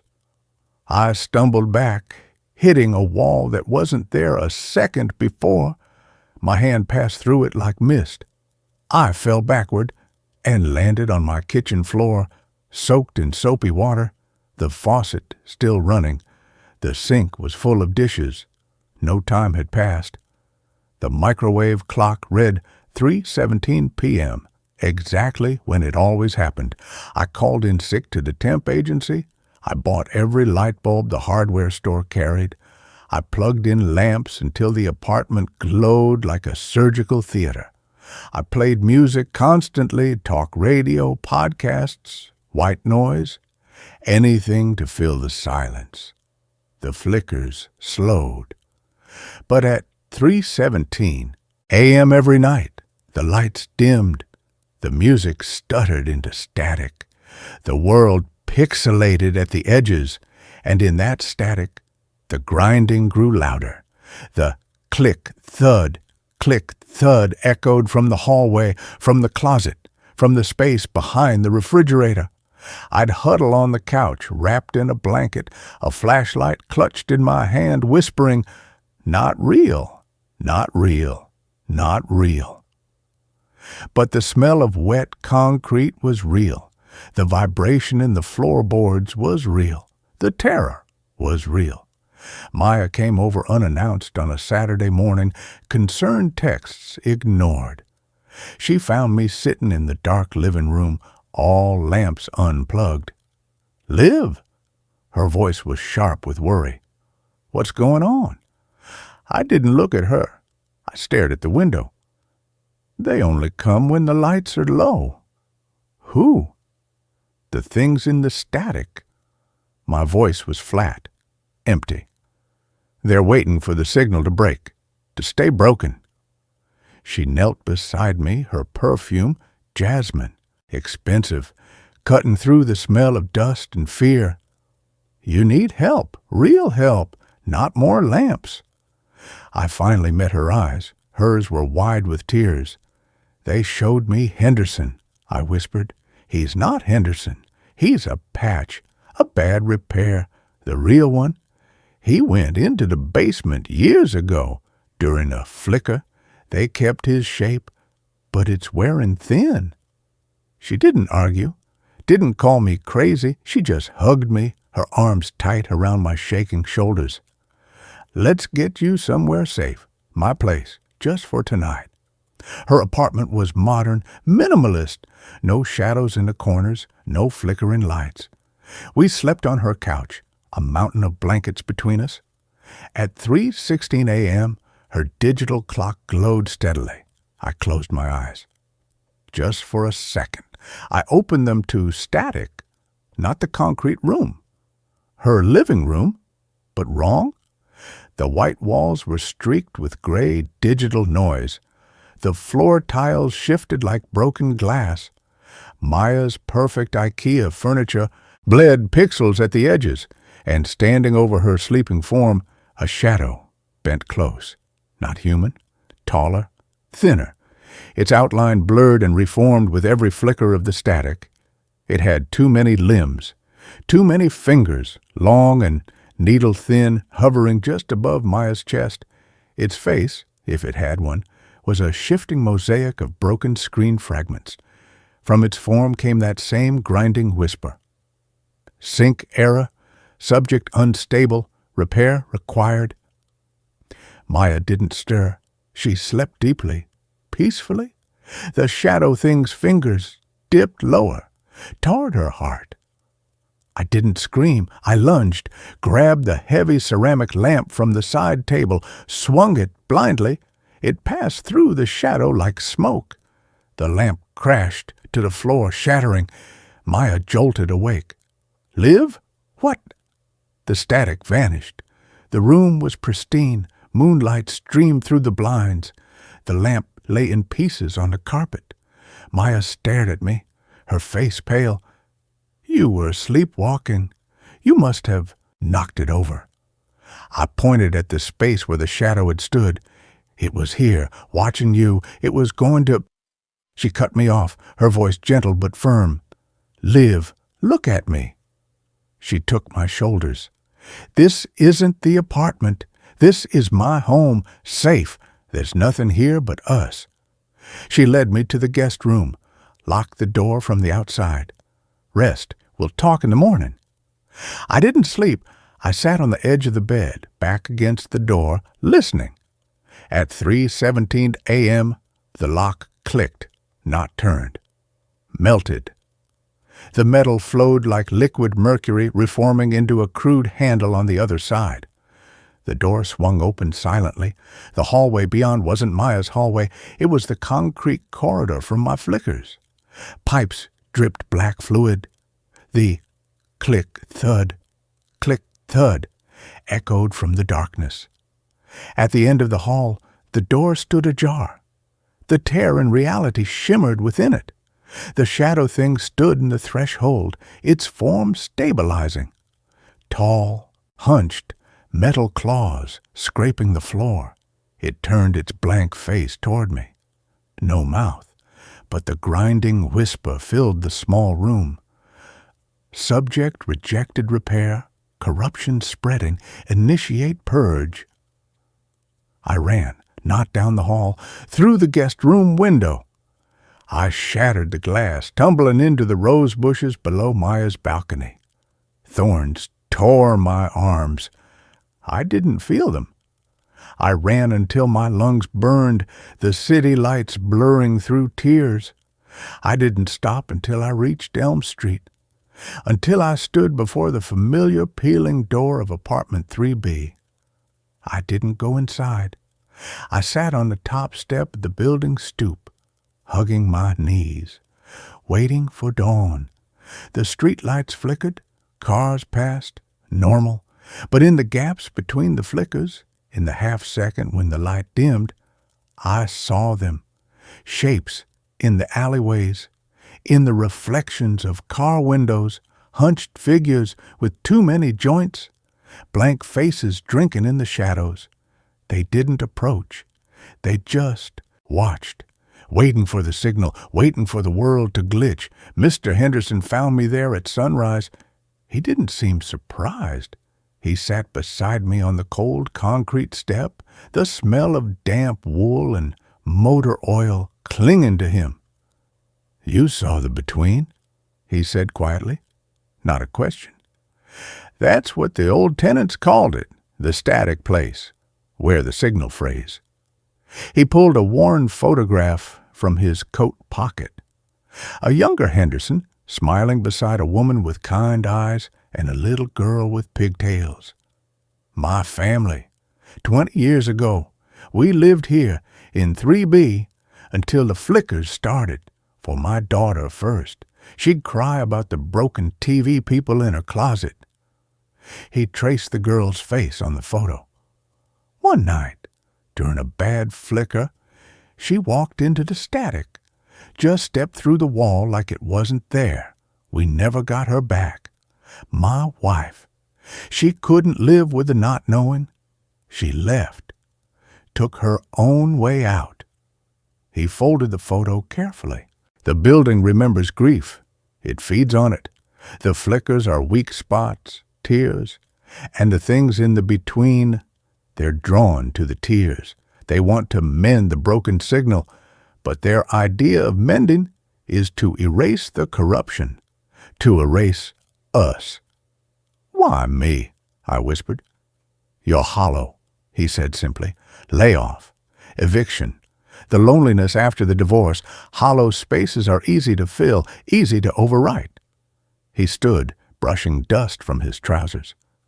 "There's only one way to stop it, to keep the signal stable." "How?" "You have to fill the hollow, not with things, not with people, with light, real light, unbroken light. They can't abide it." He nodded toward the rising sun. "Dawn is good, but it's not enough. You need a beacon, something that holds no static, no corruption." He reached into his pocket and pressed something cold and smooth into my palm. An old film camera, a Minolta SRT 101. My father's. He was a press photographer, covered wars, disasters. He said light that captures truth has weight. It holds the world together. Load it with real film, not digital. Film remembers light the way bones remember blood. His eyes held a deep, ancient weariness. "Take it and live. Don't develop the photos alone." I didn't go back to 3B. I rented a room above a laundromat in a different part of town. Cheap, bright. I bought a roll of Kodak Tri-X film, loaded the Minolta with shaking hands. Every time the world flickered, when the streetlight stuttered, when the bus engine skipped, I raised the camera. Click, click, click. The viewfinder showed static, tears, the grinding shapes, but the shutter clicked anyway. Solid, real. The flickers lessened. The click-thud faded to a memory. For 3 days, the world held steady. I developed the film at a 24-hour photo lab downtown, handing the clerk the sealed envelope. "I'll wait," I said. He nodded, disappearing into the red-lit, dark room. When he returned, his face was pale. He didn't hand me the photos. He placed them face down on the counter. "I don't know what kind of prank this is," he said, his voice tight. "But those images, they're not right. The negatives are blank except for one frame, and that one—" He wouldn't look at me. "I suggest you forget you ever took them." I took the envelope, walked to a park bench under a weak afternoon sun, opened it with numb fingers. Most prints were pure black, blank. But the last one, it showed the concrete room, sharp, clear, no static. In the center stood the shadow thing, frozen mid-stride. Its form was detailed, metal claws, dripping joints, the blank face reflecting the industrial light. But it wasn't alone. Behind it, half hidden in the shadows near the tear, stood figures. Dozens of them, men, women, children. Their features were blurred, smudged like wet ink, but their postures were unmistakable. Resignation, defeat. Their bodies flickered at the edges, dissolving into static. They weren't prisoners. They were patches, failed repairs. Henderson's daughter was among them, her pigtails barely visible, one small hand reaching toward the tear as if still trying to get back. And in the foreground, kneeling near the shadow thing's clawed foot, was a figure in a familiar thrift store coat. Me. My face was turned toward the camera, mouth open in a silent scream. But my eyes were voids, smooth, featureless, like the thing's face. On the back of the photo, in handwriting that wasn't mine, jagged, mechanical, a note was scrawled, "Synchronization complete. Corruption purged. Welcome home. Live." I dropped the photo. It fluttered to the pavement like a dead leaf. The park sounds faded, the laughter of children, the rustle of leaves, the distant traffic. The air thickened, smelled of ozone, wet concrete. The light dimmed, not sunset. Glitch. The world fractured into jagged pixels. The grinding sound rose from the earth itself, from the shadows beneath the park benches, from the cracks in the sidewalk. The hunched shapes emerged. Dozens of them. Blank faces turned toward me, claws scraping concrete. The click-thud became a roar. I raised the Minolta. My hands didn't shake. I looked through the viewfinder, not at the shadow things, at the sun, low in the sky, golden, unbroken. I pressed a shutter. Click. The static shattered. Light exploded, not from the sun, but from the camera itself. A pure white radiance that burned away the pixels, the grinding, the stench of concrete. The shadow thing shrieked, a sound like tearing metal, and dissolved into smoke. The park snapped back into focus. Children laughed on the swings. A dog chased a squirrel. Normal. But the Minolta was gone, melted in my hands. Only the lens remained, warm and smooth against my palm. I walked back to Elm Street as dusk fell. The building looked the same, peeling paint, flickering lobby light. I didn't go to 3B. I climbed the stairs to the roof. The city spread below me, lights blinking on as night deepened. I held the melted camera lens up to the first stars. It caught the glow of a passing plane, refracted it into a beam of pure, steady light that cut through the gathering dark. The flickers haven't stopped. Not really. At 3:17 a.m., when the streetlights dim, I feel the static hum in my bones. I smell the wet concrete. I hear the click-thud from the stairwell, but I stand on the roof. I hold the lens to the sky. I let the light, real light, unbroken light, pour through it. The beam cuts the darkness. The static recedes. The grinding fades. Henderson watches me sometimes from the alley below. He doesn't wave. He just nods, his face half in shadow, half in the lens light. I know what he sees, not just me. The hollow space beside me, the shape that flickers at the edge of the beam. Waiting. Patient. The light is holding. For now. But light needs fuel. And the hollow inside me, it's so very deep. Last night, as I stood on the roof, the beam faltered. Just for a second. In that gap, the static rushed in. The city lights pixelated. The click-thud echoed from the fire escape. And from the darkness behind me, a voice, not grinding, not whispering, but my voice, calm and reasonable, said, "Let go, Liv. The light is heavy. The hollow is warm. We can mend you. We can make the flickering stop." I tightened my grip on the lens, felt its heat, thought of the park, the children's laughter, the dog chasing the squirrel, real things, warm things. I didn't turn around. I raised the lens higher. The beam steadied, but part of me, the small, starved part that remembers the warmth of Sarah's hand, the smell of my father's pipe tobacco, the sound of my own laughter before the world broke, part of me wants to drop the lens, to step into the static, to let the hollow be filled. The light is heavy, and the darkness is so very patient. I hold the beam steady. I wait for dawn. I listen for the click, and I wonder how long my hands will keep from shaking. And that ends this story. A new one starts now. Something is wearing my voice and calling people I love. It started with Maya's voicemail. My sister's voice, tight with tears, filled my ear as I walked home from another soul-crushing shift at the data entry warehouse. "Liv, call me back, please. It was you. I heard it. But it couldn't have been, not after what you said."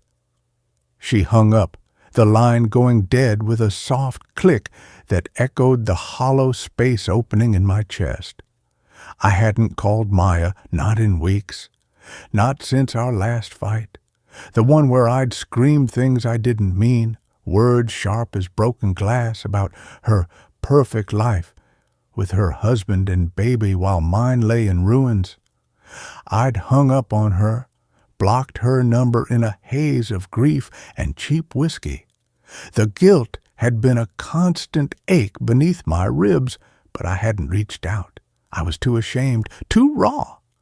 I called her back immediately. Her phone went straight to voicemail.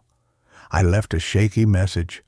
"Maya, it's me, the real me. I didn't call you, I swear. Did someone sound like me?" She didn't reply. The next call came from Ben, my oldest friend. His voice was uncharacteristically flat when I answered. "Liv, why'd you say that?" "Say what?" My stomach dropped. That I lied about the money, that I stole from you. He paused, the silence thick with hurt. "We've never even talked about money, Liv." Ice flooded my veins. "Ben, I didn't call you. I haven't spoken to you in months." "Then who called my work yesterday?" he asked, his voice cracking. "Who left a message on my office voicemail in your voice?" "Exactly your voice. Even the little lisp on your S's. Saying I was a thief and a liar? The one who said I was the reason Sarah left you?" Sarah.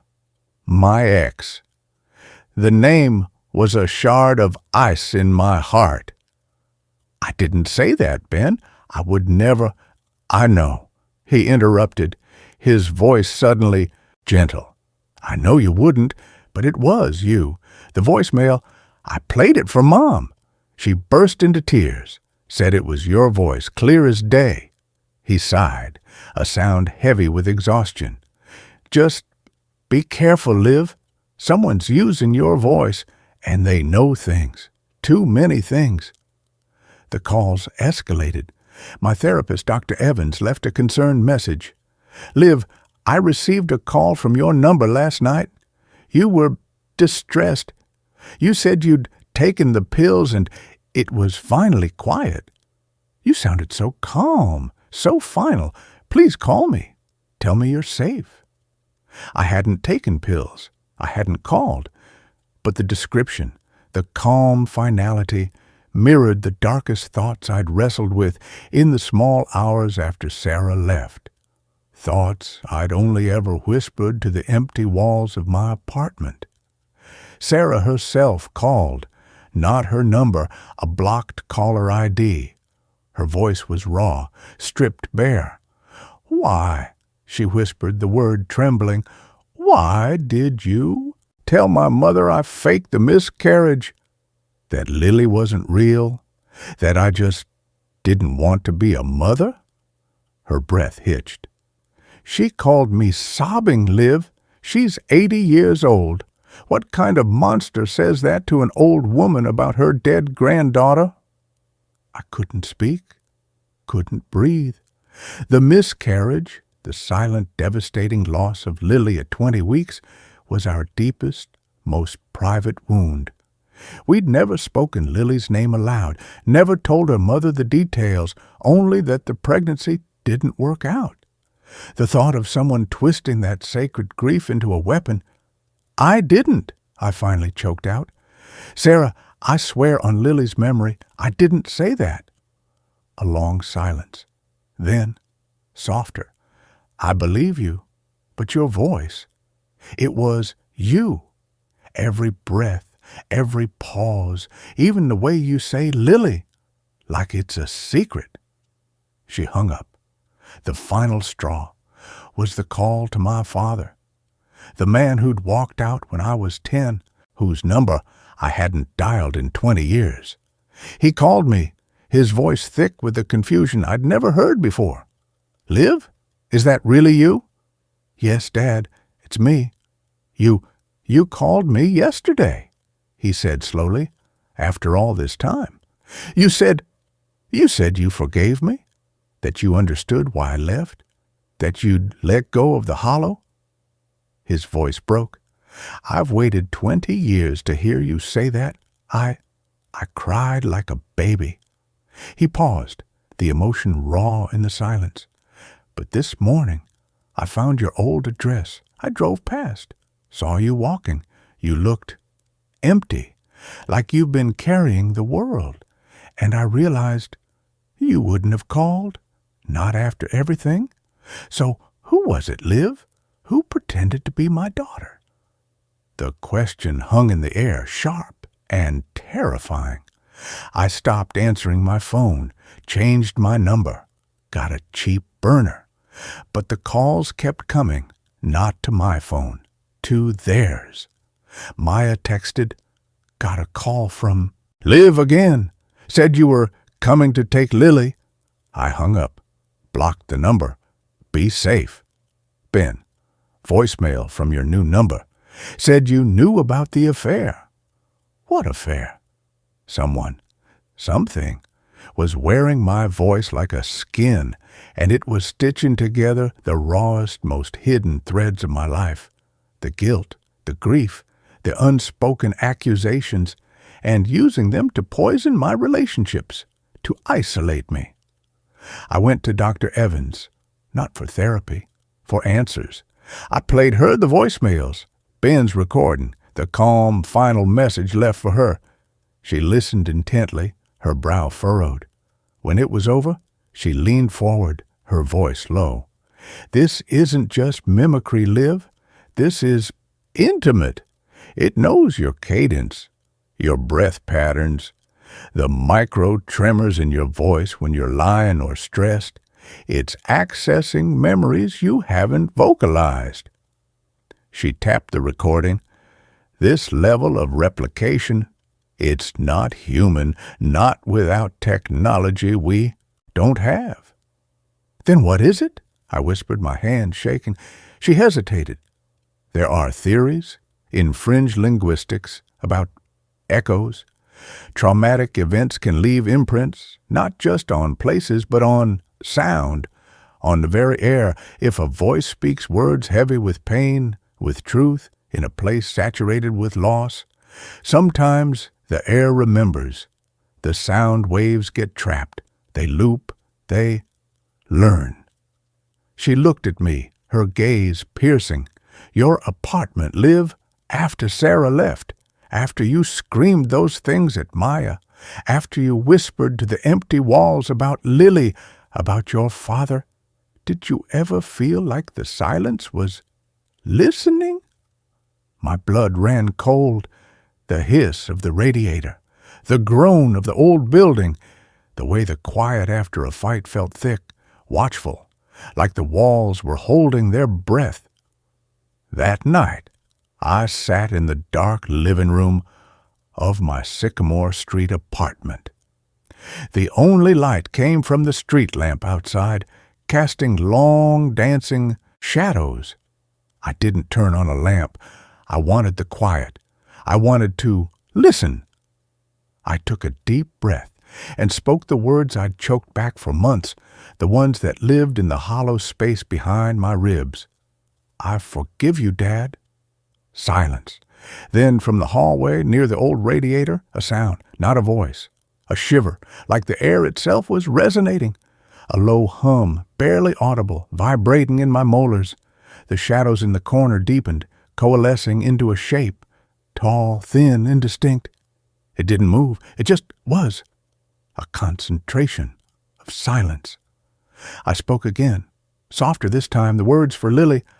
I'm sorry I never said your name. The hum intensified. The shape in the corner grew denser, sharper. It began to emit a faint, silvery light, not from within, but from the space around it, like heat haze. And from that light, my own voice emerged, not mimicking, repeating, my exact words, my breath, my slight tremor. I'm sorry I never said your name. It wasn't mocking. It was hungry. I stood slowly, my heart hammering against my ribs. Who are you? The shape shifted. The silver light pulsed.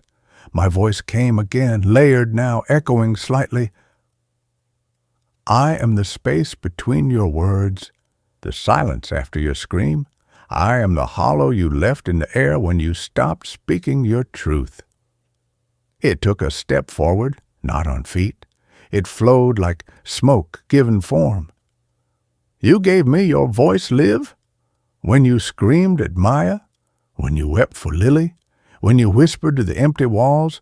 You poured your pain into the silence, and the silence drank it, learned it, became you. It was close now, close enough that I could see its form wasn't solid. It was woven from shadows and static, shot through with threads of that silvery light. In its vaguely human shape, I saw flickers, Maya's tear-streaked face, Sarah's accusing eyes, Ben's hurt confusion, my father's bewildered hope, my own voice, weaponized. I can give them back, it whispered, my voice now smooth, reasonable, terrifyingly calm. I can tell Maya you never blamed her. Tell Sarah you understand. Tell Ben there was no affair. Tell your father you forgave him long ago. I can mend the tears. All you have to do is let me keep your voice. Let me be the one who speaks. It reached out a hand, a tendril of shadow and static. Let me fill the hollow. Let me be the daughter, the sister, the friend you can't be. I'll be perfect. I'll say all the right things. They'll love me, and you can rest in the quiet, just like you wanted. The offer was seductive, a balm for the raw, bleeding wounds I'd inflicted with my own silence and rage. To have the words I couldn't say spoken for me, to heal the rifts without facing the pain, to finally be forgiven. But it wasn't healing. It was erasure. It would wear my skin, speak with my voice, and leave me hollowed out, a silent ghost haunting my own life.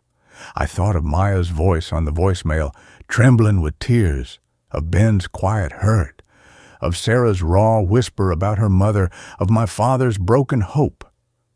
They deserved the truth, even the messy, ugly, painful truth, not a perfect lie spoken by a thing made of silence. "No," I said, my voice stronger than I felt. "The hollow is mine.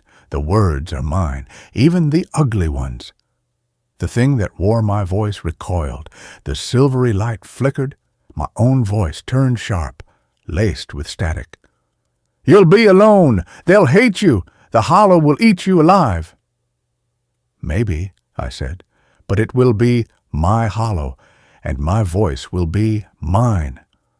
I walked toward it, not away, toward the coalesced silence, the stolen voice, the thing that had been feeding on my unspoken pain. I stopped inches away. The static buzzed against my skin. The cold of the void seeped into my bones. I took a deep breath and spoke the hardest truth. I am broken, and I am sorry. Not to the thing, to the empty air, to the universe, to myself. The shape shuddered, the silvery light dimmed. My voice echoing from it was faint now, sad. Broken, sorry. It didn't vanish. It couldn't. The hollow was part of me. The silence where Lily's name should have been. The quiet where my father's love used to be. The empty space Sarah left behind. But it lost its power. It was no longer a separate thing, just a part of me, a shadow I carried. The static faded. The shape dissolved into ordinary darkness. The hum stopped.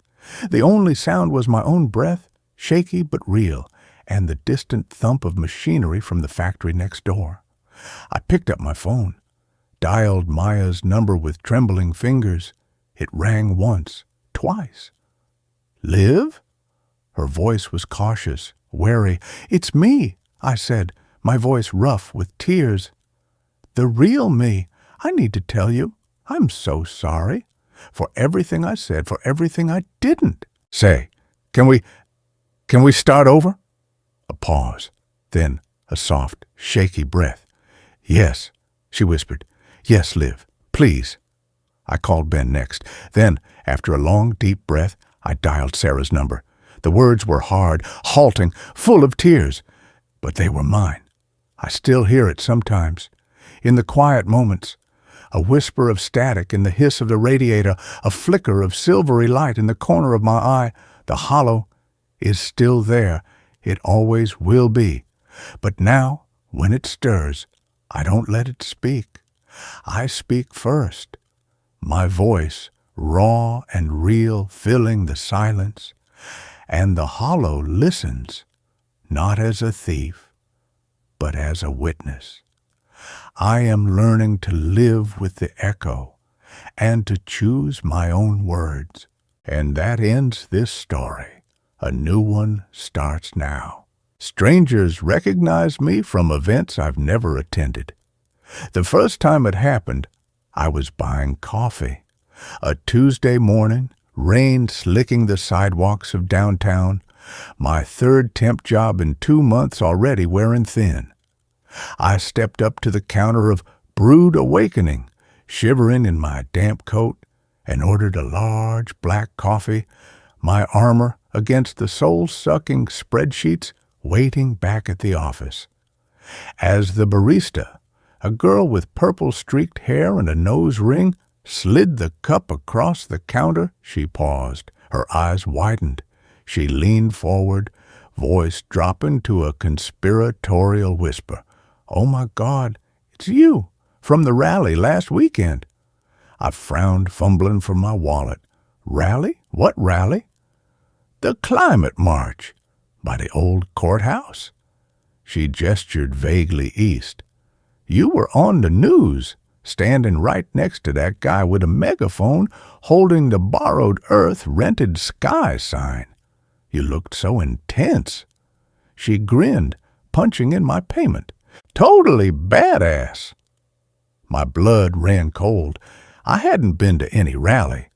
I'd spent Saturday buried under a mountain of laundry in my studio apartment, binge-watching true crime documentaries until 3 a.m. "You've got me mixed up with someone else," I said quickly, snatching the coffee. She just laughed. "No way.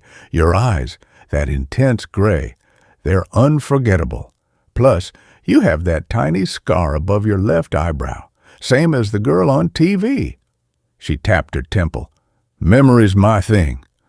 I fled, the coffee burning my hand, the scar above my eyebrow throbbing as if freshly made. I'd had that scar since I was 7, falling off my bike, but no one ever noticed it. Until now. It happened again that Thursday. At the library, returning overdue books. The elderly librarian, Mr. Finch, peered over his half-moon glasses as I slid the stack across the counter. He didn't scan the barcodes. He stared at my face. His hand trembled slightly as he reached for a worn ledger. "Miss Evans," he said, his voice raspy, we weren't expecting you back so soon. My name isn't Evans. It's Lena Chen." "I think you have the wrong person," I said, my voice tight. He shook his head slowly, his eyes filled with a strange mix of pity and fear. "No, it's you. From the reading last month at the Oak Haven Poetry Society." He tapped the ledger. "You read that piece about the drowned city. Haunting. Everyone was talking about it for weeks." He lowered his voice. "And then you vanished. After what happened with Arthur." "Arthur? Drowned city? I'd never been to Oak Haven. I'd never written a poem in my life." "I don't know who you're talking about," I insisted, backing away.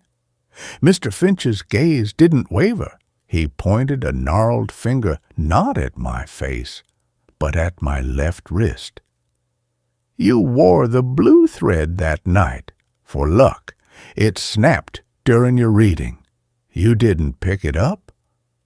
He sighed, a sound like dry leaves skittering on stone, just like Arthur warned. I looked down. My wrist was bare, but the skin where a blue thread might have lain felt tight, itchy, as if remembering a pressure that had never been. I ran out of the library, the books forgotten. The encounters became a pattern, a relentless, terrifying pattern. At the bus stop, a woman clutching grocery bags gasped, dropping a bag of apples. "You?" she breathed, her eyes wide. "From the fire. You pulled my son out of the Miller's Pond Bakery." She grabbed my arm, her fingers digging in. "We looked for you, to thank you. They said you disappeared before the paramedics came." I'd never been near Miller's Pond Bakery. I didn't know how to swim well enough to save a goldfish.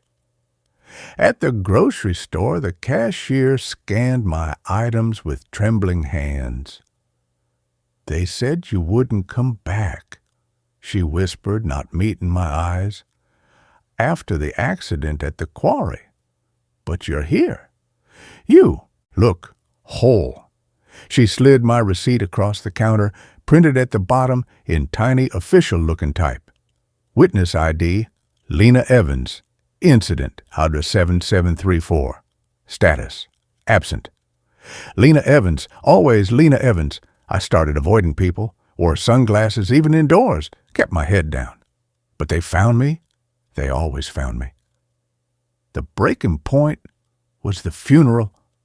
I was walking home from another soul-crushing day, head down against the drizzle, when I saw the crowd gathered outside the community church. Black coats, umbrellas, the low murmur of grief. I tried to slip past, but a man in a rumpled suit broke away from the group. He was in his 50s, face ravaged by tears, clutching a single white rose.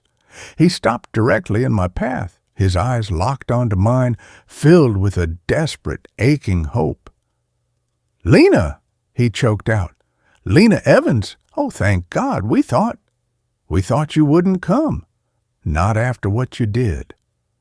He thrust the rose toward me. "He asked for you at the end." "Find Lena," he said. "Tell her it wasn't her fault." My throat closed. "I don't know who you are. I don't know who he is. My name is Lena Chen." The man's face crumpled. "Chen? No, it's Evans. Lena Evans. You were his student, his protege. You were with him the night he couldn't say it. He just stared at me, his hope crumbling into confusion, then dawning horror. "You don't remember, do you?" His voice dropped to a horrified whisper. "They said you might not. After the correction." He took a step back, clutching the rose like a shield. "You were there, in the observatory, when the telescope fell. You were the only one who saw what really happened. You testified. You said it was an accident. But it wasn't, was it? You know what he really saw in the stars that night." He turned and walked back to the funeral, his shoulders shaking, leaving the white rose at my feet. I stood frozen in the rain, the rose's petals darkening with water. Lena Evans, observatory, telescope, correction. The words echoed in my skull, cold and alien, but beneath them a flicker, a memory that wasn't mine, the smell of ozone and old paper, the cold brass of a telescope eyepiece, a man's voice frantic, whispering about the wrong sky and the static in the stars. And then nothing.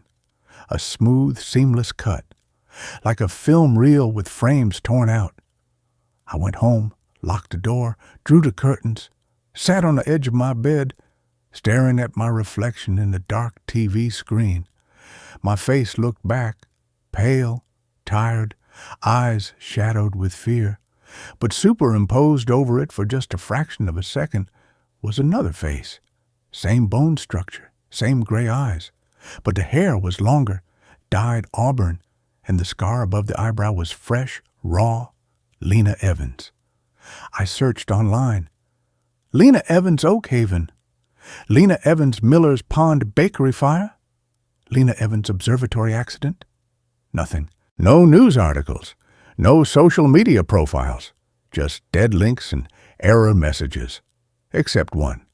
A deep web forum, buried under layers of encryption I barely understood. A single thread titled, "The Correction Protocol. Lena Evans. Status. Partially reintegrated." The post was sparse, clinical, chilling. Subject, Lena Evans, ID added 7734. Incident, observatory collapse, ref, skyfall anomaly. Witnessed event, confirmed. Subject observed non-Euclidean stellar alignment during event window. Memory deemed incompatible with baseline reality. Procedure, cognitive realignment. Level 3, full erasure plus overlay. Overlay identity, Lena Chen. Fabricated, orphan, temp worker, no significant attachments. Post-procedure status, subject reintegrated, exhibits expected disorientation, minor memory echoes reported, scar recognition, thread sensitivity, containment stable. Warning, subject is experiencing reality bleed. Recognized by residual event participants. Monitor for full deintegration. If subject accesses core memory, observatory event, initiate protocol sigma. Silent recall. Dr. A. Finch, Memory Integrity Division. Mr. Finch, the librarian. My hand shook so badly I dropped the phone. Cognitive realignment. Full erasure. Overlay identity. They hadn't just given me a new name. They'd built a whole life, a hollow life, designed to be forgettable, unremarkable, safe. Lena Chen, was a ghost, a placeholder.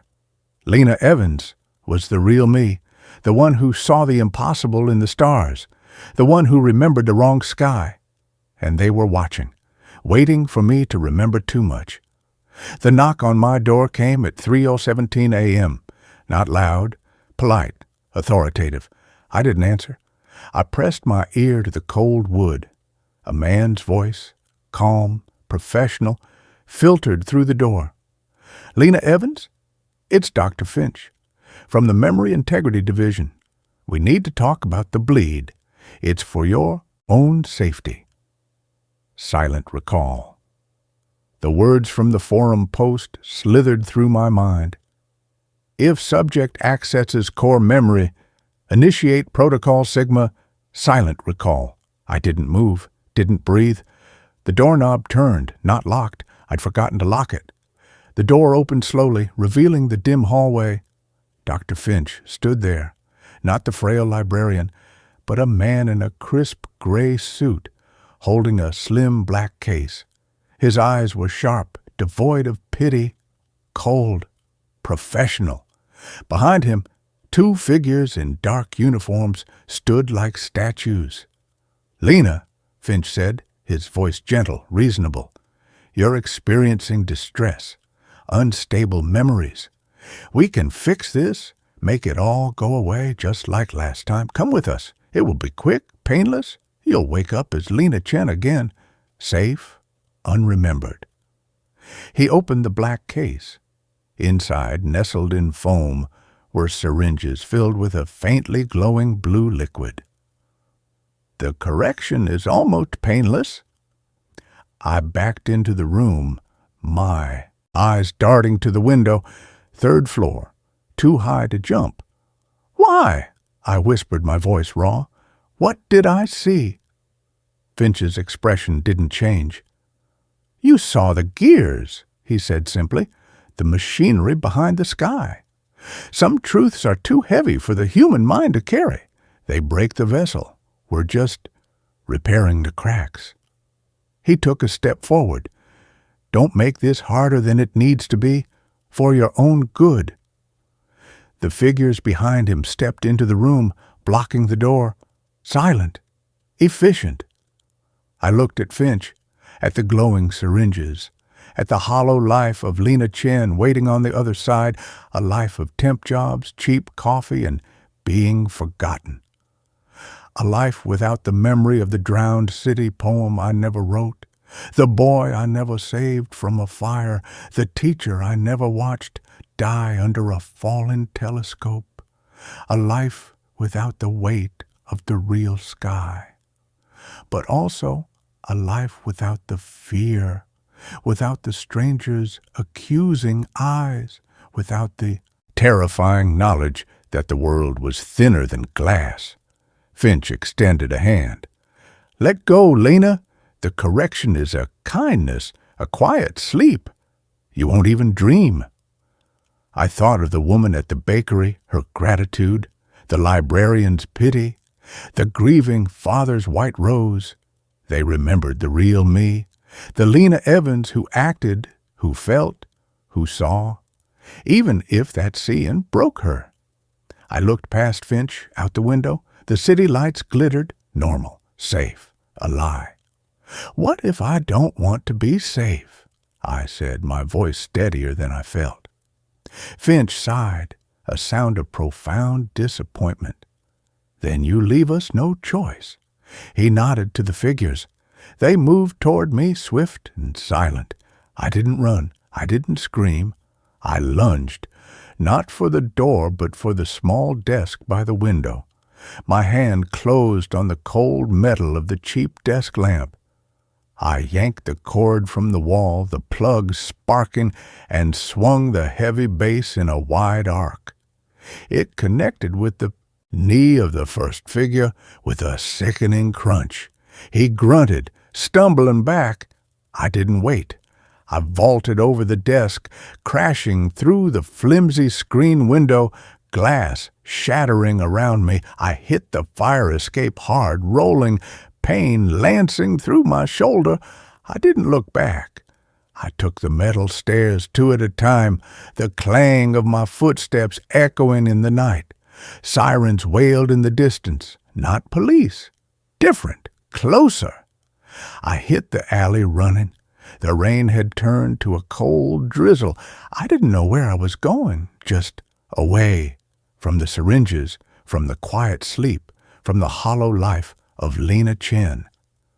As I rounded the corner onto Elm Street, a voice hissed from a shadowed doorway. "Lena Evans!" I froze. A woman stood there, face half hidden in the gloom. She wore a tattered coat, her eyes wide with fear.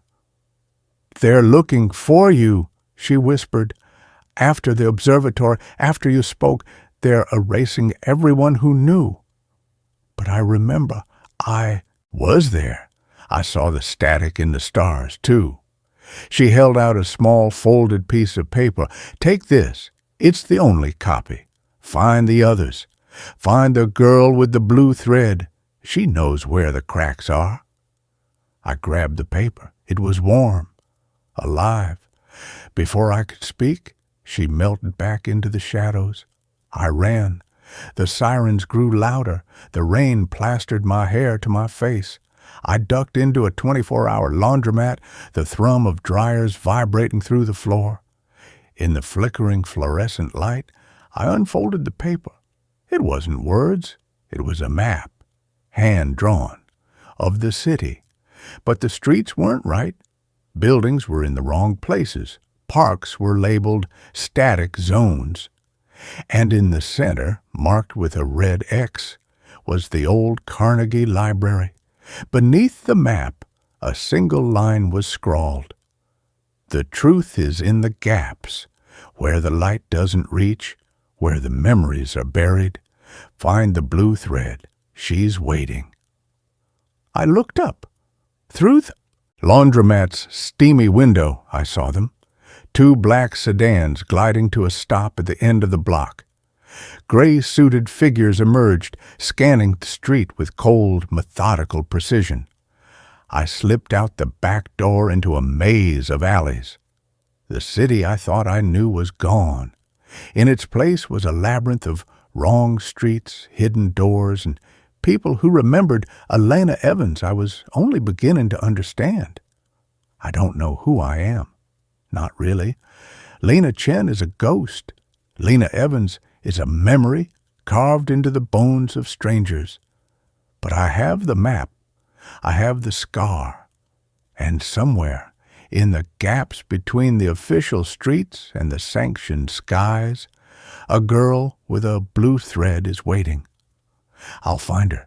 I'll remember what I saw in the stars. And I'll decide if the truth is worth the wait.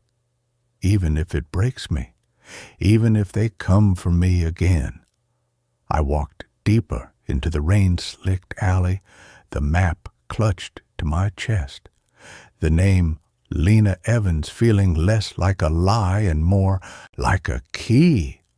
The sirens faded behind me, but the static in the stars, that never fades. It's just waiting for me to look up again. The story ends here. Let's begin the next one. The Echo House. I'm writing this on a typewriter. It is the only way I can write now. The clicking of the keys is loud, mechanical, and immediate. There is no delay. There is no digital processing. I cannot use a computer. I cannot use a smartphone. I cannot use anything that has a microphone or a speaker. If I see a waveform on a screen, I start to hyperventilate. My name is David, and 6 months ago, I was a freelance audio engineer. I edited podcasts, cleaned up dialogue for indie films, and basically spent my life wearing noise-canceling headphones. I lived in a noisy apartment complex in Chicago with thin walls. I hated the noise. I hated the neighbors arguing, the sirens, the garbage trucks. I craved silence. I wanted a place where I could hear my own thoughts. Be careful what you wish for. I found the job listing on a private forum for audio professionals. It wasn't your standard help wanted ad. The subject line was just acoustic maintenance, high pay, NDA required. The body of the post was brief. It asked for someone with a background in sound engineering to house sit a property in the remote woodlands of northern Michigan for 1 month. The pay was $15,000. Cash. I thought it was a scam. It had to be, but my student loans were suffocating me and my rent was going up. I emailed the contact. I got a reply within 10 minutes, a video call link. The man on the screen introduced himself as Dr. Eris Thorne. He looked like he hadn't slept in a decade. His skin was gray, his eyes were sunken, and he sat in a room that was covered in dark acoustic foam wedges. "The house is a prototype," Thorne explained. His voice was dry and raspy. "I built it to be the quietest place on earth. It is an anechoic chamber on a residential scale. The walls are 3 feet thick, filled with sand and lead. The windows are quadruple-paned vacuum glass. It is designed to trap and eliminate all external vibration." "Why do you need a sitter?" I asked. "Because the house breathes," he said, which I thought was a metaphor. "The HVAC systems, the filtration, the structural integrity of the soundproofing, it needs monitoring. I have to go to Europe for a conference. I need someone who understands acoustics to watch the levels, to make sure the seal isn't broken. So I just sit there and make sure it stays quiet?" "Yes," Thorne said. He leaned into the camera. "But David, you must understand. True silence is heavy. Most people cannot handle it. The brain creates noise when there is none. You have to be mentally distinct from your environment." I laughed. "Doc, I wear headphones for 12 hours a day. I love silence." He didn't smile. "We will see." I signed the NDA. I packed my bags. I drove 10 hours north, past the suburbs, past the farmland, deep into the dense forests of the Upper Peninsula. The GPS signal died about 20 miles out. I had to use a paper map Thorne had mailed me. The house was invisible until I was right on top of it. It was a brutalist structure, a block of dark concrete and black glass nestled in a valley. The trees around it had been cleared for 50 yards in every direction, replaced by a lawn of soft, mossy ground cover that absorbed footsteps. Thorne met me at the door. In person, he looked even worse. He was twitchy. He kept looking over his shoulder. "Here are the keys," he said, handing me a heavy ring. "Here is the logbook. You check the decibel meters in the basement, the kitchen, and the master bedroom twice a day. They should read 0, or as close to 0 as physics allows." "Got it. There is one rule," he said. He grabbed my arm. His grip was surprisingly strong. "Do not make loud noises.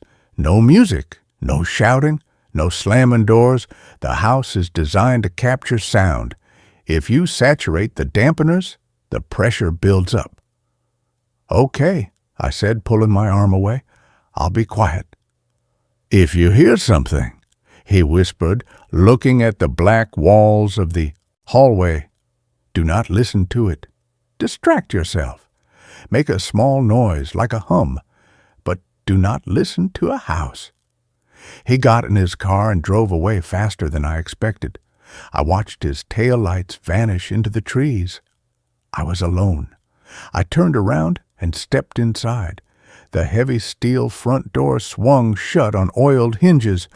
It clicked into place. The silence hit me like a physical slap. It wasn't just quiet, it was a vacuum. In a normal quiet room, you can hear the refrigerator hum, or the wind outside, or the distant traffic. Here, there was nothing. It felt like cotton balls had been stuffed deep into my ear canals. The air felt thick, dead. I walked into the living room. My footsteps on the carpet were swallowed instantly. There was no reverberation, no echo. I spoke out loud just to test it. "Hello," I said. The word left my lips and died immediately. It sounded flat, dull, like I was speaking into a pillow. "Okay," I muttered. "Creepy, but cool." The first 3 days were actually pretty great. I caught up on reading. I wrote in my journal. I checked the meters. They all read 0.0 dB. Absolute silence. But by the 4th day, I started to understand what Thorne meant about the brain creating noise. When the external world is silent, your body becomes deafening. I could hear my heart beating, thump, thump, thump, thump. It sounded like a drum in the room with me. I could hear the wet, squishing sound of my eyes moving in their sockets. I could hear the blood rushing through the veins in my neck, a high-pitched hiss like steam escaping a pipe. It was annoying, but manageable. I was a pro. I knew about psychoacoustics. The real trouble started on the 5th night. I was in the kitchen, making a sandwich. I placed a ceramic plate on the granite counter. I wasn't careful. It made a sharp clack sound. In this house, that clack was like a gunshot. I winced. I stood there, waiting for the sound to fade, but in this house, sounds didn't fade. They were absorbed. It was instant silence again. I turned around to open the fridge. Clack! I froze. The sound came from behind me, from the counter. I turned back slowly. The plate was sitting there, still. Nothing had moved. "Hello?" I whispered 2 seconds later. "Hello?" It wasn't an echo. An echo is immediate. This was a delay. A distinct, perfect replay of my voice coming from the corner of the ceiling. But it sounded different. It sounded crisper. Clearer than my actual voice. It sounded like it had been EQ'd, compressed, and mastered. I laughed, nervously. Okay, weird acoustics, sound bouncing around the vents or something. I waited. The laugh didn't come back. Just the vents, I told myself.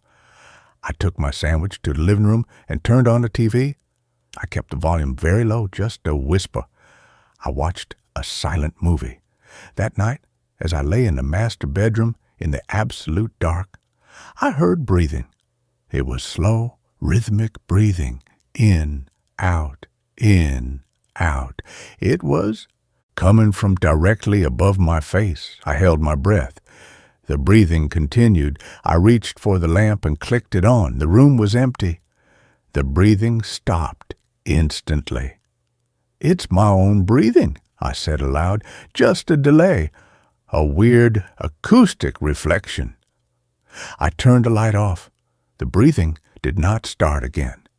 Instead, a voice whispered right in my ear. "It's my own breathing." I scrambled out of bed, heart hammering, and turned the light back on.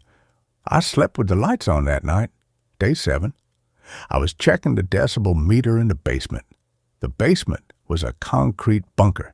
The walls were lined with black wedges of foam that looked like shark teeth. The meter sat on a pedestal in the center. It read 0.0 dB. I wrote it down in the logbook. As I turned to leave, I heard a sound. Drip. I stopped. I looked at the ceiling. No pipes. Drip. It sounded like water hitting a metal pan. Drip, drip. It was getting faster. I walked toward the sound. It seemed to be coming from the back wall, behind a layer of foam wedges. I reached out and pulled one of the foam triangles loose.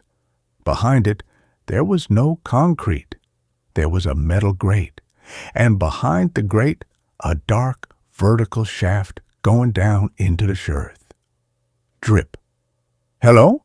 I called down the shaft. Silence. I waited for the echo. I waited for the delay. Nothing came back. But then a sound began to rise from the shaft. It wasn't a voice. It was a tone, a low-frequency hum. It was almost below the range of hearing. I felt it in my teeth before I heard it, a vibration rattling my jawbone. I put the foam wedge back and ran upstairs. I locked the basement door. I called Dr. Thorne. His phone went straight to voicemail. "Thorne, it's David," I said, trying to keep my voice steady. "The house is acting up. I'm hearing delays, long delays, and there's a shaft in the basement. Call me back." I hung up. I sat in the living room. The silence was pressing in on me. I felt like I was underwater. The air pressure felt immense. Then the house started to talk. It wasn't speaking words. It was replaying my week. From the kitchen, I heard the clack of the plate. From the hallway, I heard my footsteps. Thud, thud, thud. From the bathroom, I heard the sound of the shower running. Shh! It was all happening at once. A cacophony of my own life played back to me, but it was all wrong. The timing was off. The footsteps were too heavy. The plate sound was too sharp. "Stop it!" I yelled. The house went silent instantly. Then from every corner of the room, from the walls, from the floor, a chorus of my own voice screamed back at me, "Stop it!" The volume was 10 times louder than I had yelled. It shook the windows. It made my ears pop. I grabbed my coat. I was leaving. To hell with the money. To hell with the contract. I ran to the front door. I grabbed the handle. It wouldn't move. It wasn't locked. It felt like it was held shut by suction. A massive vacuum. Pressure, sealing it tight. I pulled with both hands, bracing my foot against the wall. I screamed with effort, "Stop it! Stop it! Stop it!" The house chanted in a loop, layering my voice over and over until it sounded like a demonic choir. I gave up on the door. I ran to the back sliding glass door. It was triple-paned, bulletproof glass. I tried to slide it. Stuck. I picked up a heavy cast-iron sculpture from the side table and smashed it against the glass. Bang!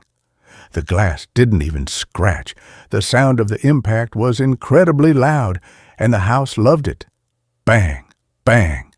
Bang! The echo repeated, louder each time. The floorboards vibrated. I covered my ears and ran to the center of the house, to the hallway, trying to get away from the noise I had created. The noise stopped. I stood there, panting, sweating. My hands were shaking. I needed to calm down. Thorne said if I saturated the dampeners, pressure builds up. I was feeding it. I was feeding the house with noise. "Quiet," I whispered to myself. "Be quiet." I sat on the floor in the hallway. I closed my eyes. I focused on my breathing. Slow, steady. An hour passed. The silence returned. The heavy, cotton wool silence. I opened my eyes. Standing at the end of the hallway was a man. He was facing away from me. He was wearing clothes that looked like mine. Jeans. A flannel shirt. "Who are you?" I whispered. The man didn't turn around, but he spoke. "Who are you?" It was my voice, but it wasn't coming from his mouth. It was coming from his entire body, vibrating off him like he was a speaker cone. He took a step forward. Thump! The sound of the footstep was delayed. He stepped, and 2 seconds later, the sound happened. He took another step. Thump! He was walking backward, toward me. I scrambled back, crab walking away. "Get away from me!" The figure stopped. It slowly turned its head. It didn't have a face. Where the face should be, there was just acoustic foam. Black, jagged wedges of foam growing out of the skin, forming a pyramid pattern where eyes and a mouth should be. The foam face shifted. The wedges grinded together. A sound came from it. not a voice. It was the sound of the plate breaking, crack. Then the sound of the shower, shh. Then the sound of me sleeping, in, out. It was a compilation of me. I stood up and ran. I ran up the stairs to the second floor. I ran into the guest bedroom and slammed the door. I locked it. I pushed the bed against the door. I huddled in the corner. It's not real, I chanted. It's hallucination, sensory deprivation. Knock, knock, knock. 3 polite knocks on the bedroom door. I didn't answer. Knock, knock, knock.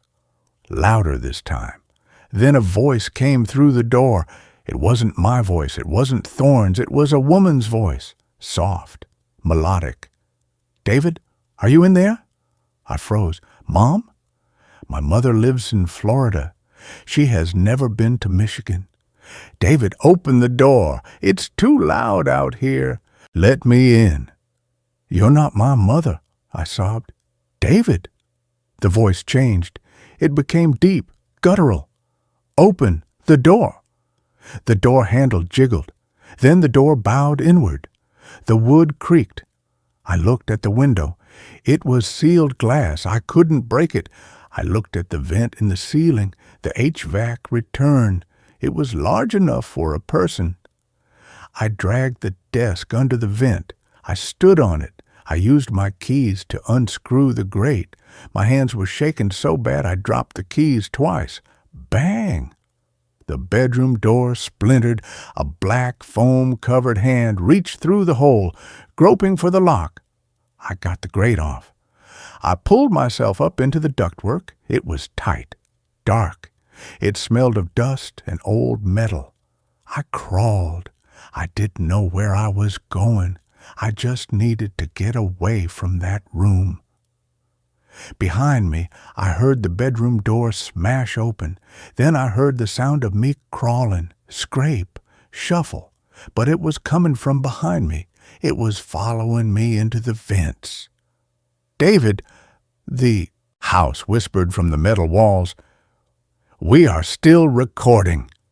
I crawled faster. The metal cut my knees. I was sobbing quietly. I saw a light ahead. A grate looking down into a room I hadn't seen before. I crawled to it and looked down.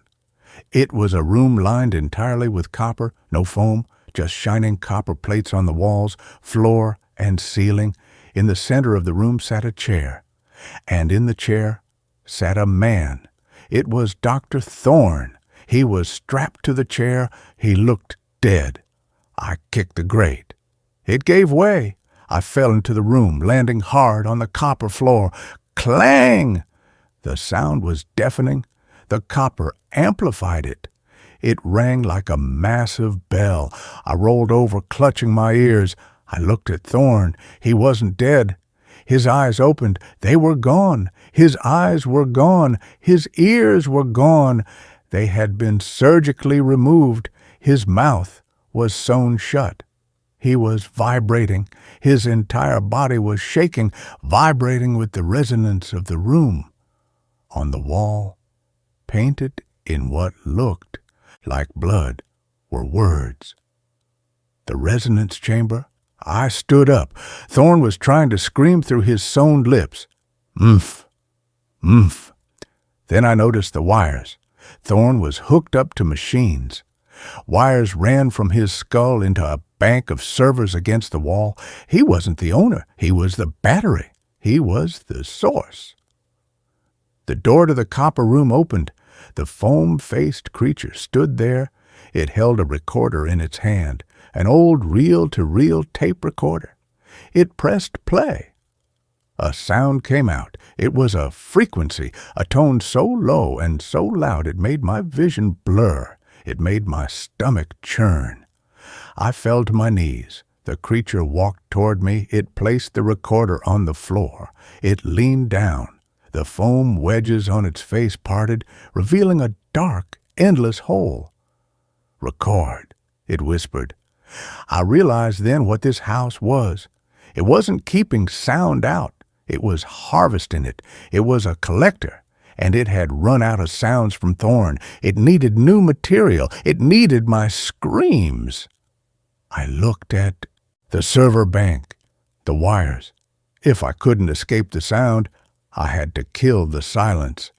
I grabbed a heavy copper bust from a shelf. The creature lunged at me. I dodged, swinging the bust with everything I had. Not at the creature, at the servers. Crash. Sparks flew. The machines whined and died. Crash. I smashed the reel-to-reel player. The tape spilled out like guts. The creature shrieked. It was a sound of pure digital glitching, a corrupted audio file screaming in agony. Its form flickered. It wasn't solid. It was a standing wave, a construct of sound. As the machines died, the standing wave collapsed. The creature dissolved into thin air, leaving only a pile of black foam wedges on the floor. The humming stopped. Thorne slumped in his chair, dead. The vibration had kept his heart beating. Without it, he was just a corpse. I ran out of the copper room. I ran through the basement.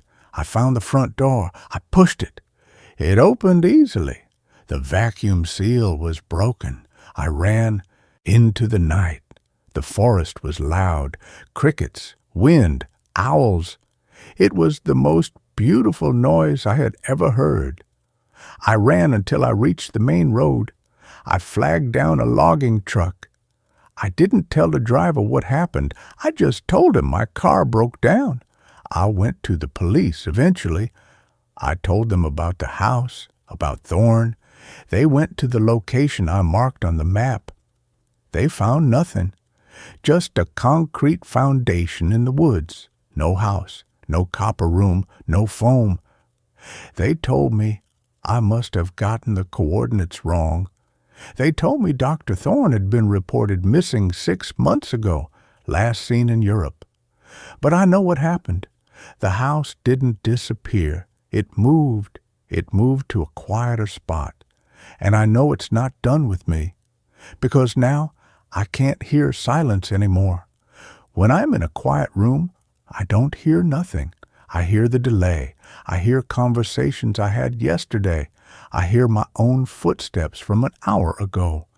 And sometimes, when I am trying to sleep, I hear a new sound. I hear the sound of a typewriter. Click, clack, click. But I don't own a typewriter. I am writing this on a typewriter in the library. But the sound I hear isn't coming from my fingers. It's coming from inside my pillows. And underneath the clicking, if I listen very closely, I can hear a voice made of static and foam. We are still recording, David. Side B is just beginning. I am going to puncture my eardrums now. It is the only way to stop the recording. I have the pencil ready. Goodbye.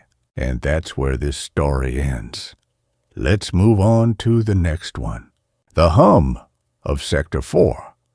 I am writing this manuscript by candlelight in a cabin that doesn't appear on any map. There is no electricity here. I severed the main line myself. I buried my phone in a lead box 10 miles south of here. I don't wear a digital watch. I don't use a calculator. I can't be near anything that processes data. If I hear the hum of a hard drive spinning up or the whir of a cooling fan, I start to bleed from my nose. If you are a systems administrator, a network engineer, or just some broke kid looking for a graveyard shift at a data center, listen to me. If you see a job posting for the facility near the limestone mines in Kansas, specifically for a thermal regulation specialist, do not apply. They will offer you $80,000 a year. They will offer you full benefits. They will tell you it's the easiest job in the world, just watching gauges and flipping switches. Do not sign the NDA. Do not take the elevator down. I was 28. I had a degree in HVAC repair, and a mountain of medical debt from a car accident that wasn't my fault. I was working 3 jobs, sleeping 4 hours a night, and eating garbage. When the recruiter reached out to me on LinkedIn, I thought it was a scam. The pay was too high for a maintenance gig. The interview was held in a rented conference room at a Holiday Inn near the airport. The interviewer, a man named Mr. Giles, looked like a walking corpse. His skin was gray, his suit was too big for him, and his hands wouldn't stop shaking. "The job is underground," Giles said, staring at the table, refusing to make eye contact. "It is a legacy server farm, subterranean cooling. Very efficient, very loud." "I'm used to loud," I said. "I worked on industrial turbines." "No," Giles whispered. "Not that kind of loud. It is a drone, a constant low-frequency vibration. It affects people. We need someone with fortitude." "I have fortitude," I lied. "I just need the paycheck." He slid a contract across the table. It was thick. "Read the addendums, specifically regarding the phantom data clauses." I didn't read them. I just signed. I needed the money. The facility was located in the middle of a wheat field, marked only by a small concrete bunker and a massive ventilation tower that jutted out of the ground like a rusted obelisk. The security was tight. Biometric scanners, armed guards who didn't speak, and a decontamination shower before you even got to the elevator. The elevator ride down took 5 minutes. That's how deep it was. When the doors opened, the sound hit me. It wasn't a roar. It was a hum, a deep, resonant thrumming that I felt in my teeth before I heard it in my ears. It sounded like a choir of millions of bees, or the sound of the ocean if the ocean was made of electricity. The air was freezing cold, kept at a constant 60 degrees Fahrenheit, but it smelled of ozone, burnt copper, and something oddly organic, like wet soil. My supervisor was a man named Miller. Miller had been down there for 6 months. He wore heavy-duty earmuffs at all times. He didn't take them off when he shook my hand. He just motioned for me to follow him. The facility was a labyrinth. Endless corridors of black server racks, blinking with millions of tiny blue and green lights. The aisles stretched on for miles. It was a city of data. Miller led me to the control room. It was a glass-walled box suspended over the server floor. It was soundproofed, which was a mercy. "Take these," Miller said, handing me a pair of noise-canceling headphones. "Never take them off when you're on the floor. The frequency can cause hallucinations, paranoia, nausea. We call it the data sickness." "What are we storing here?" I asked, looking out at the ocean of blinking lights. "Is it government stuff? NSA?" Miller laughed. It was a dry, hacking sound. "Government? No. The government wishes they had this capacity. This is private, archival. We don't know who the clients are. We just keep it cold. That's the job. Keep it cold. If the temperature in any sector goes above 80 degrees, the servers start to bleed. Bleed. Metaphorically, Miller said quickly. They leak data, corrupt files. Just keep it cold. My shift was 6:00 p.m. to 6:00 a.m. For the first 2 weeks, it was easy. I sat in the control room monitoring the thermal maps on the screens. If a rack got too hot, I'd grab the liquid nitrogen cart, go down to the specific aisle, and flush the coolant lines. But the isolation starts to get to you. The facility was divided into sectors. Sector 1 through 3 were standard, but Sector 4? Sector 4 was different. Sector 4 was the oldest part of the facility. The racks there weren't the sleek, black, modern ones. They were old, rusted metal towers, connected by thick bundles of cables that looked like black vines. The lights on them weren't blue or green. They were amber, a sickly, pulsing orange. I hated going into Sector 4. The hum was louder. There. Even through my headphones, I could hear it. It wasn't just a machine noise. It sounded like whispering. It started on a Tuesday night, 3 weeks into the job. I was in the control room eating a sandwich. Miller was asleep in his chair. He did that a lot. The thermal map for Sector 4 flashed red. Alert, rack 409B. Temp 98 F. It was spiking fast. Miller, I said, nudging him. He grunted but didn't wake up. I grabbed a coolant kit and a keycard. Fine, I'll do it myself. I left the soundproof booth and stepped onto the catwalk. The hum hit me instantly. Thrum, thrum, thrum. It vibrated my ribcage. I took the service elevator down to the floor of Sector 4. The air was colder here, almost freezing, yet the smell of ozone was overpowering. I walked down the aisle. The amber lights on the servers were blinking in unison. Blink, blink, blink, like a heartbeat. I found rack 409B. It was vibrating violently. The metal casing was hot to the touch. I knelt down to access the coolant valve. I connected the hose and opened the valve to flush the system with liquid nitrogen. As the cold liquid hit the pipes, the server let out a sound. Screech!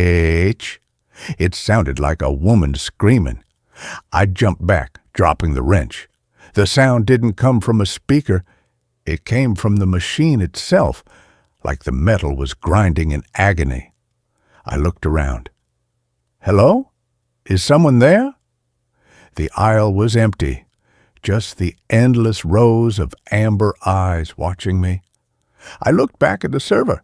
The screen on the rack, which usually displayed diagnostic code, was scrolling text. But it wasn't code. It hurts. It burns. Make it stop. The cold doesn't help. Please! I stared at it, my breath caught in my throat. It's a glitch, I whispered. Some hacker put a joke in the code.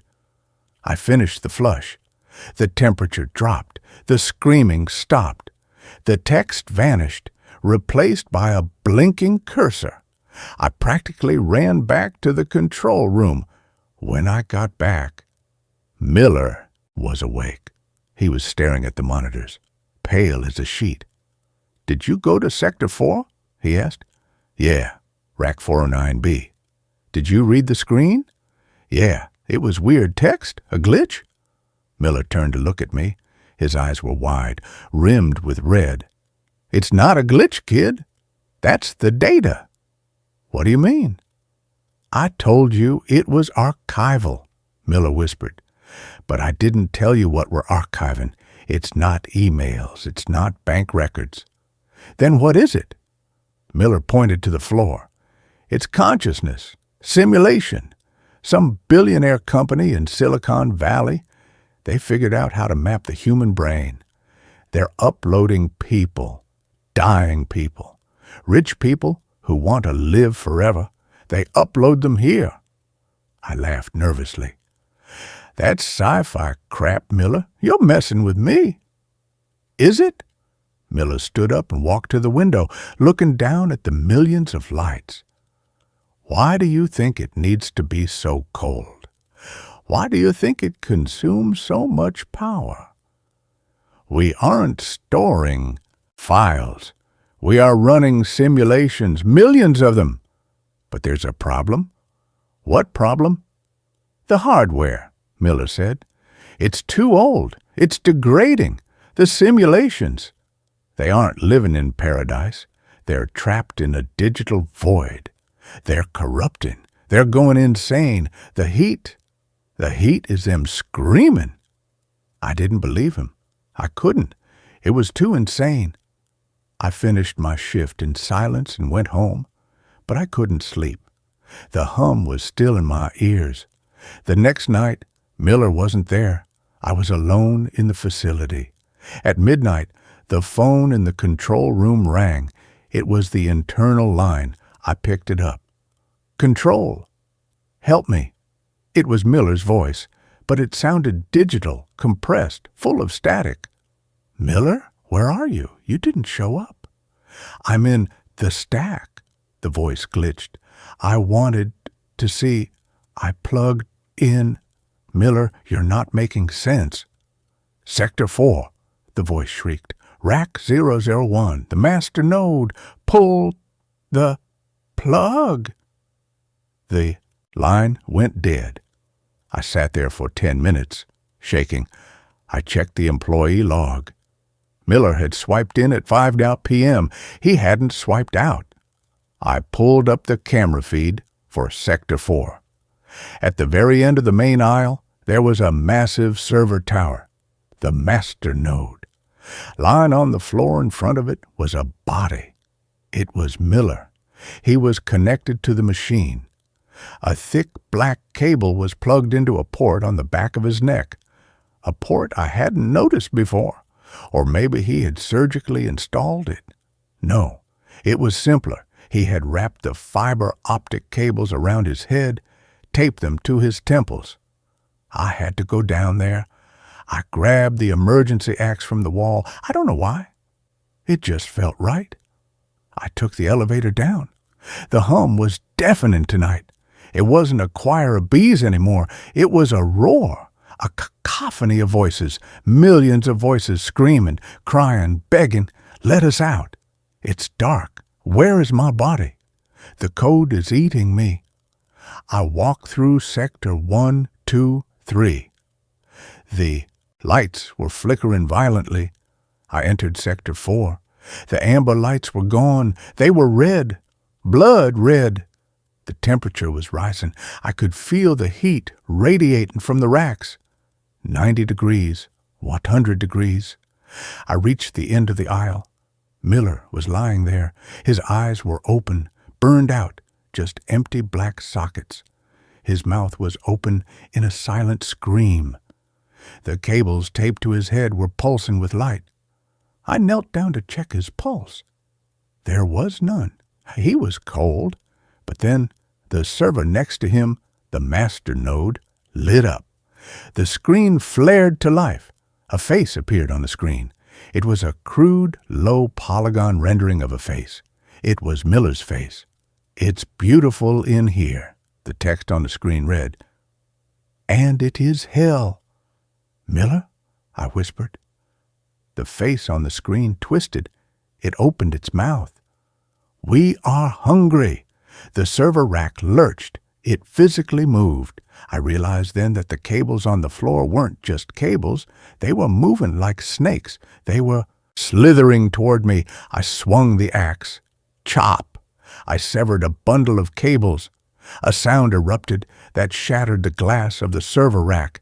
A physical scream of pain. Blood, actual red human blood, sprayed from the severed cable. This wasn't just hardware, it was biomechanical. They were using organic matter to process the data. I turned to run. The aisle of Sector 4 changed. The racks were moving. They were sliding across the floor, closing the path, blocking my exit. They were forming a wall. I was trapped in the heat. "Join us!" The screens flashed in unison. "The flesh is weak. The data is eternal." I saw a vent grate on the floor. The subfloor cooling access.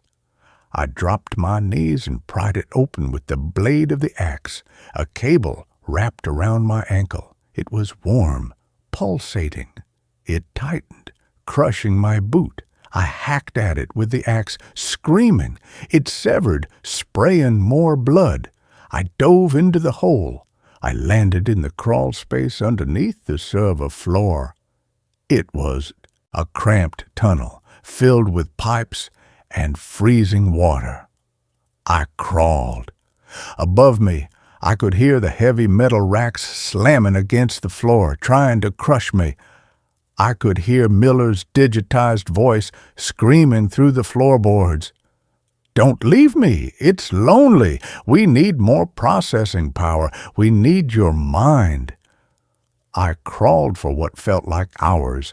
My hands were shredded by the rough concrete. The water soaked my clothes, freezing me to the bone. I reached the maintenance ladder leading to the surface ventilation tower. I climbed. The hum was vibrating the ladder. My teeth were chattering so hard I chipped a molar. I reached the top grate. I pushed it open. I fell out onto the wheat field. It was night. The stars were out. The air was fresh. I lay there gasping. Then the ground shook. The ventilation tower next to me let out a blast of hot air, a massive plume of steam, and in the steam I saw faces, ghostly, vaporous faces rising into the night sky. Miller's face.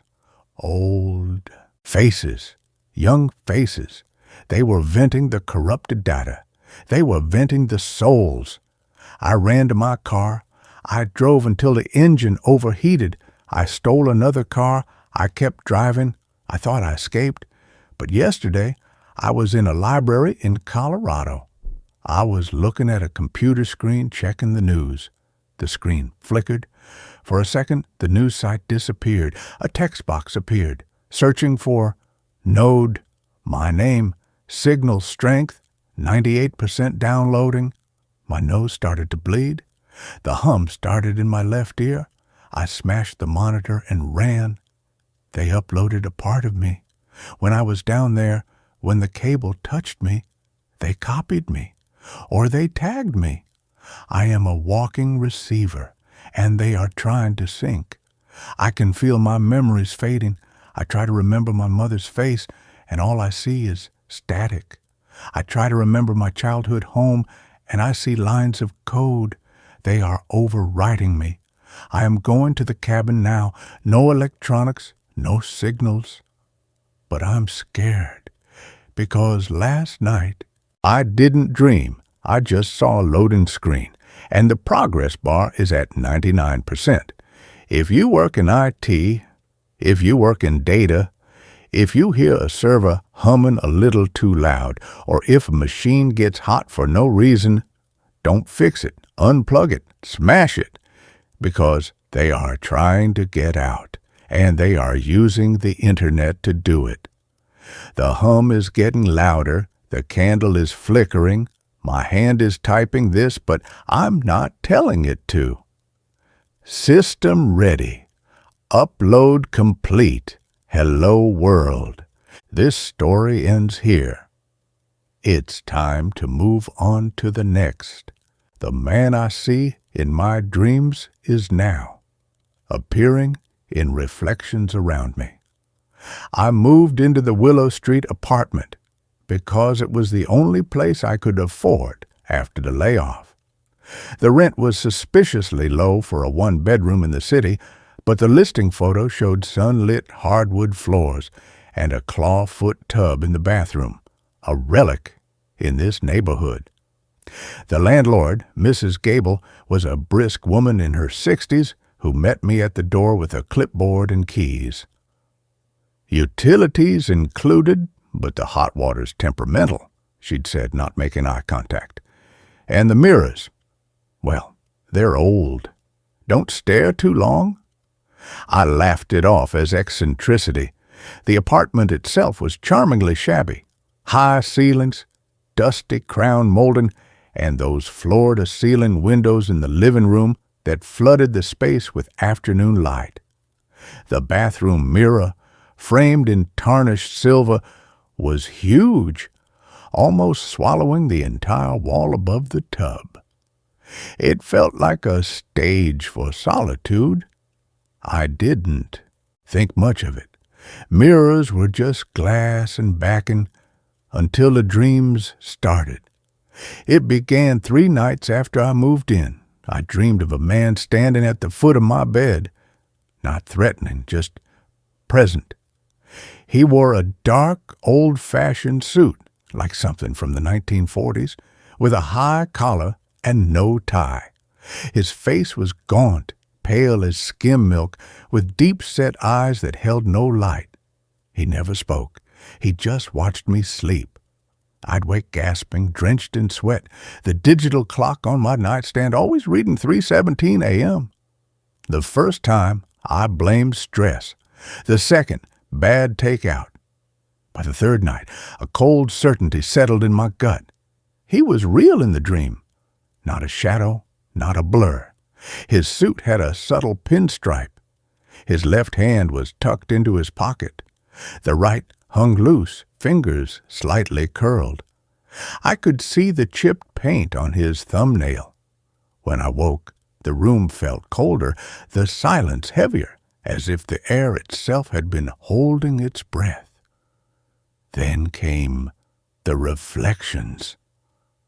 I was brushing my teeth one Tuesday morning, still half asleep, when I caught movement in the bathroom mirror.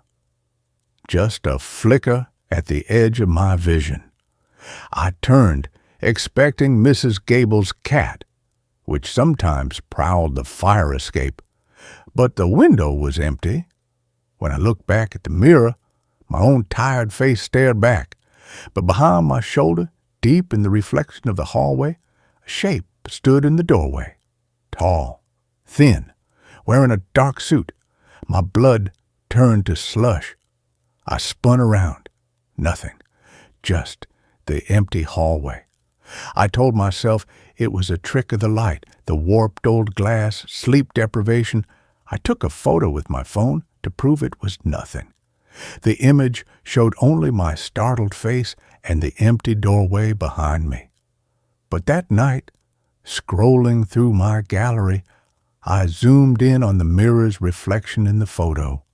There, barely visible in the smudged glass, was the faint outline of a man's shoulder and the edge of a stiff collar. I stopped using the bathroom mirror after that. I'd wash my face hunched over the sink, eyes squeezed shut, or use the tiny magnifying mirror on the inside of the medicine cabinet. But the reflections found other surfaces. The window above the kitchen sink became a nightmare.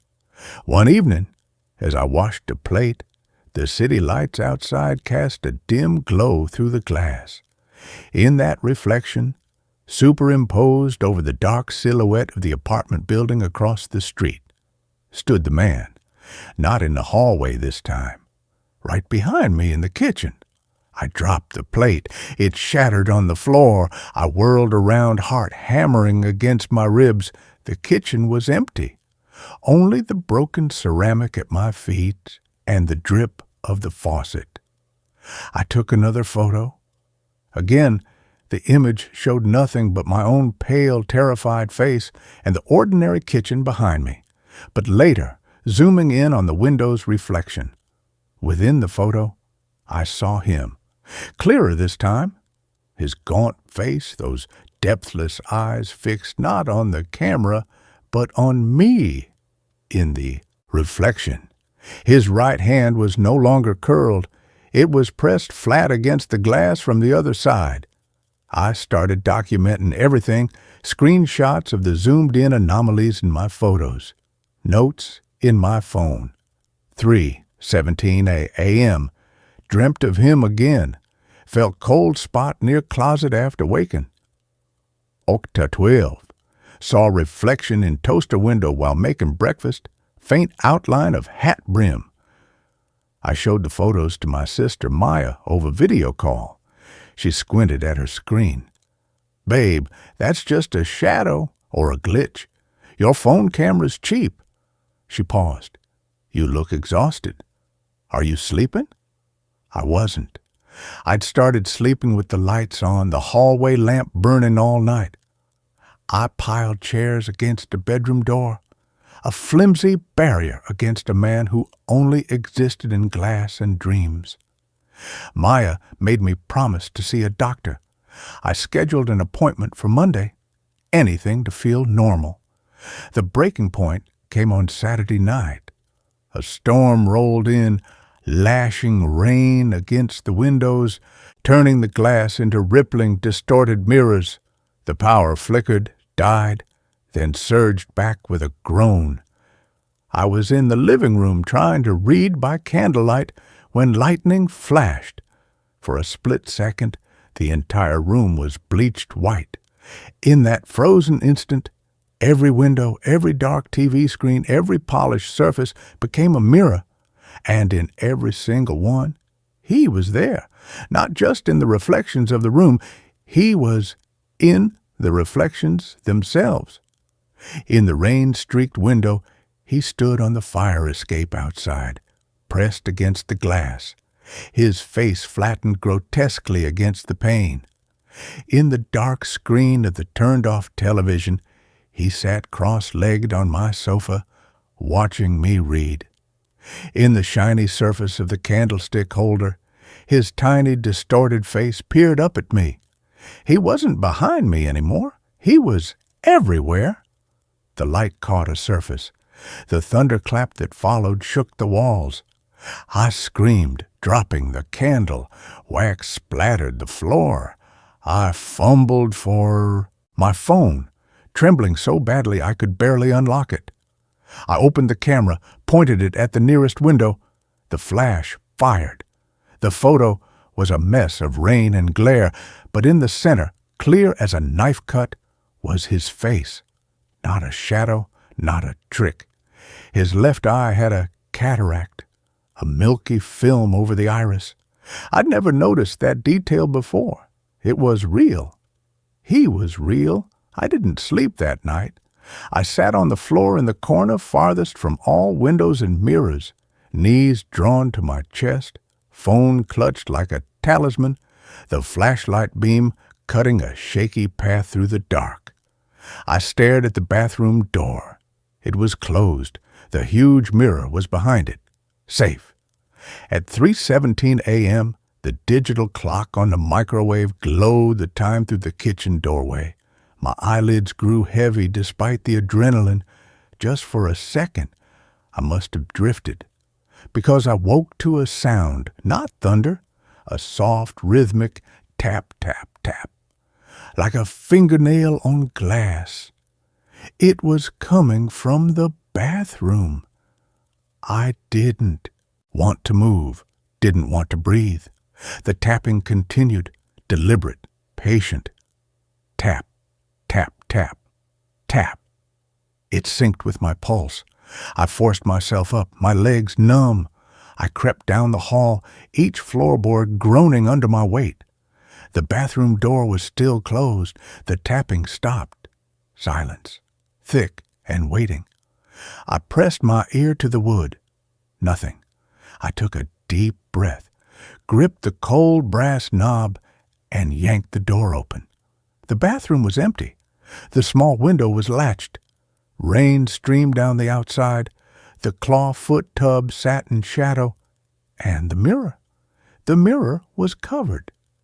Mrs. Gable had left an old floral bedsheet draped over it when I moved in, tucked tightly around the frame. I'd forgotten. Relief washed over me so intense I almost wept. He couldn't get in. The sheet was a barrier. I leaned against the doorframe, letting out a shaky breath. Then I saw it.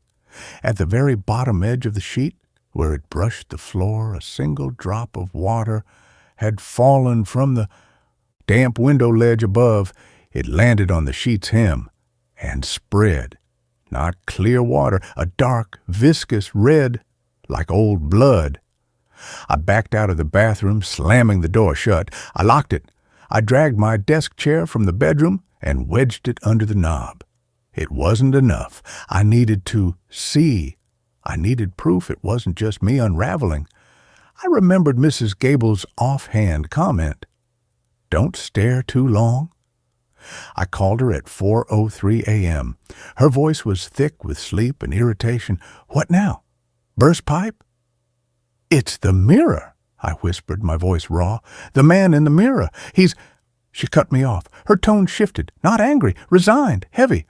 "Oh, it started for you?" A long pause. The sound of a match striking. That apartment, it belonged to my grandfather, Arthur Gable. He was a watchmaker, quiet man. Died in that bathroom in 1947. Heart attack, they said. But he'd been unwell, paranoid, said a man watched him in the mirrors. A man who didn't belong. Grandfather covered all the mirrors with sheets, stopped leaving the apartment. One night, the neighbors heard screaming. When they broke down the doors, he was in the tub, fully clothed. The mirror was uncovered, and he'd tried to break it with his bare hands. Glass everywhere, cuts all the way up to his elbows. Her voice dropped to a whisper. They found a note, just 2 words. He followed. The man in the mirror, he doesn't just watch, dear. He replaces. Slowly. He takes the spaces where you're not looking, where the light doesn't reach, where you forget to check. I hung up. The chair under the bathroom knob felt flimsy as paper. I spent the rest of the night sitting in the hallway, back against the bedroom door, facing the bathroom. The sheet-covered mirror was a pale ghost in the dark. I didn't sleep. At dawn, weak gray light seeped through the living room windows. I called Maya, told her everything. She came over within the hour, took one look at my face, and didn't argue. We're getting you out of here, now.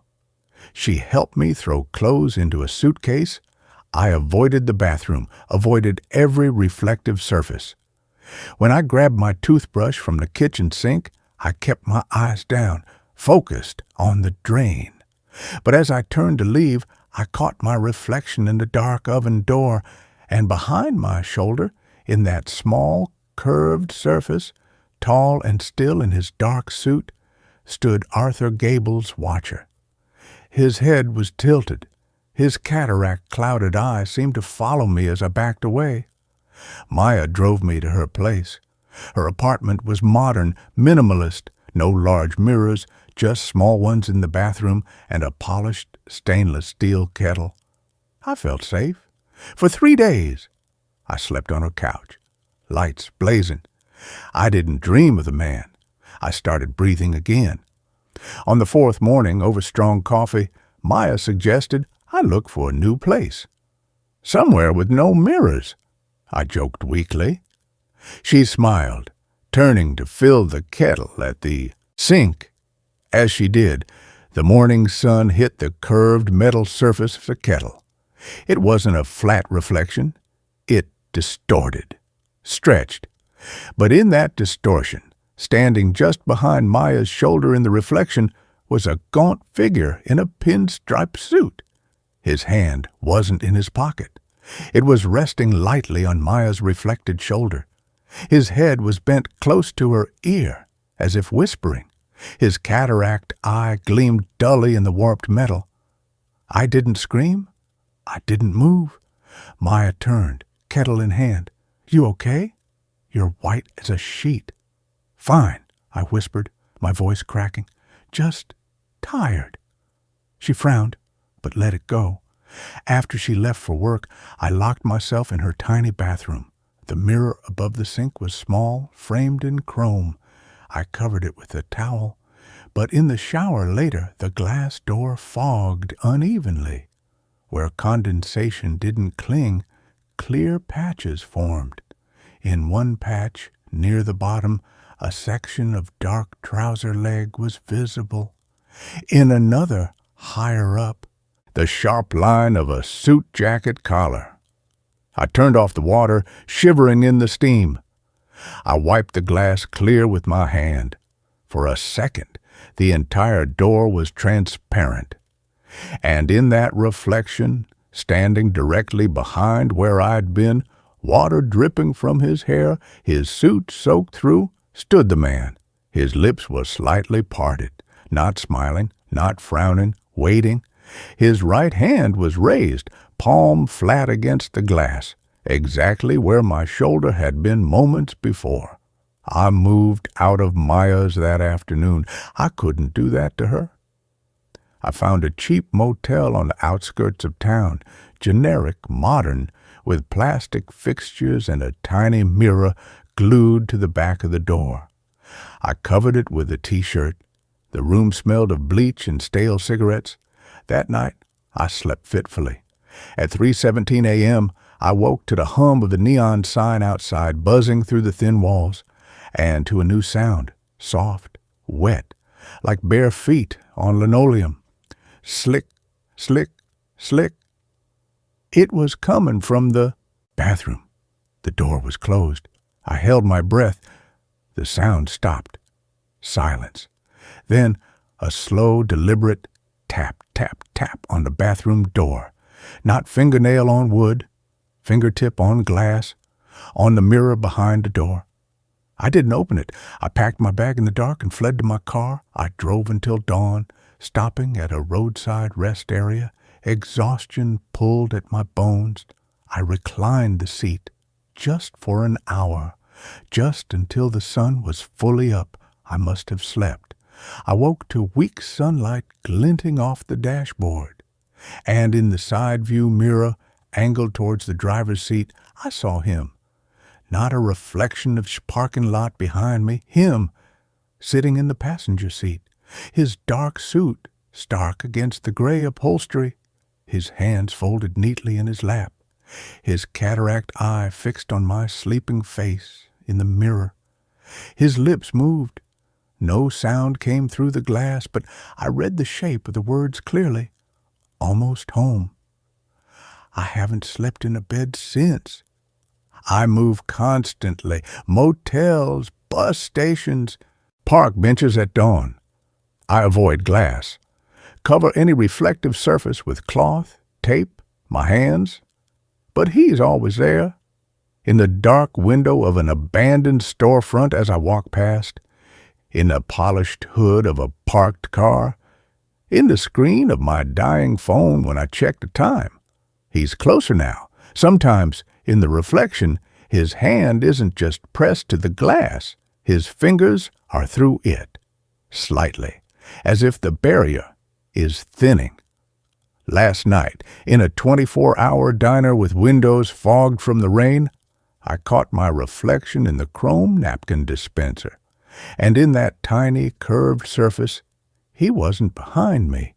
He was standing beside my reflection, his shoulder almost touching the reflection of mine, his head tilted towards my reflected ear. And this time, when his lips moved, I heard it. A dry whisper that didn't come from the dispenser, but from the air right beside my actual ear, cold as grave soil. The gaps are smaller when you're tired. Let go. I'll keep watch. I dropped the coffee cup. Hot liquid splashed my hands, but I barely felt it. I ran. I'm writing this now in the public library under the harsh fluorescent lights. I keep my head down. I don't look at the glass doors, but I can feel it, the exhaustion pulling at my eyelids, the way the light on the librarian's eyeglasses catches and glints, the smooth, dark surface of the computer monitor in front of me. It's only a matter of time before I close my eyes. Just for a second. And when I open them, I know what I'll see in the black screen, not my own face, his, waiting in the reflection.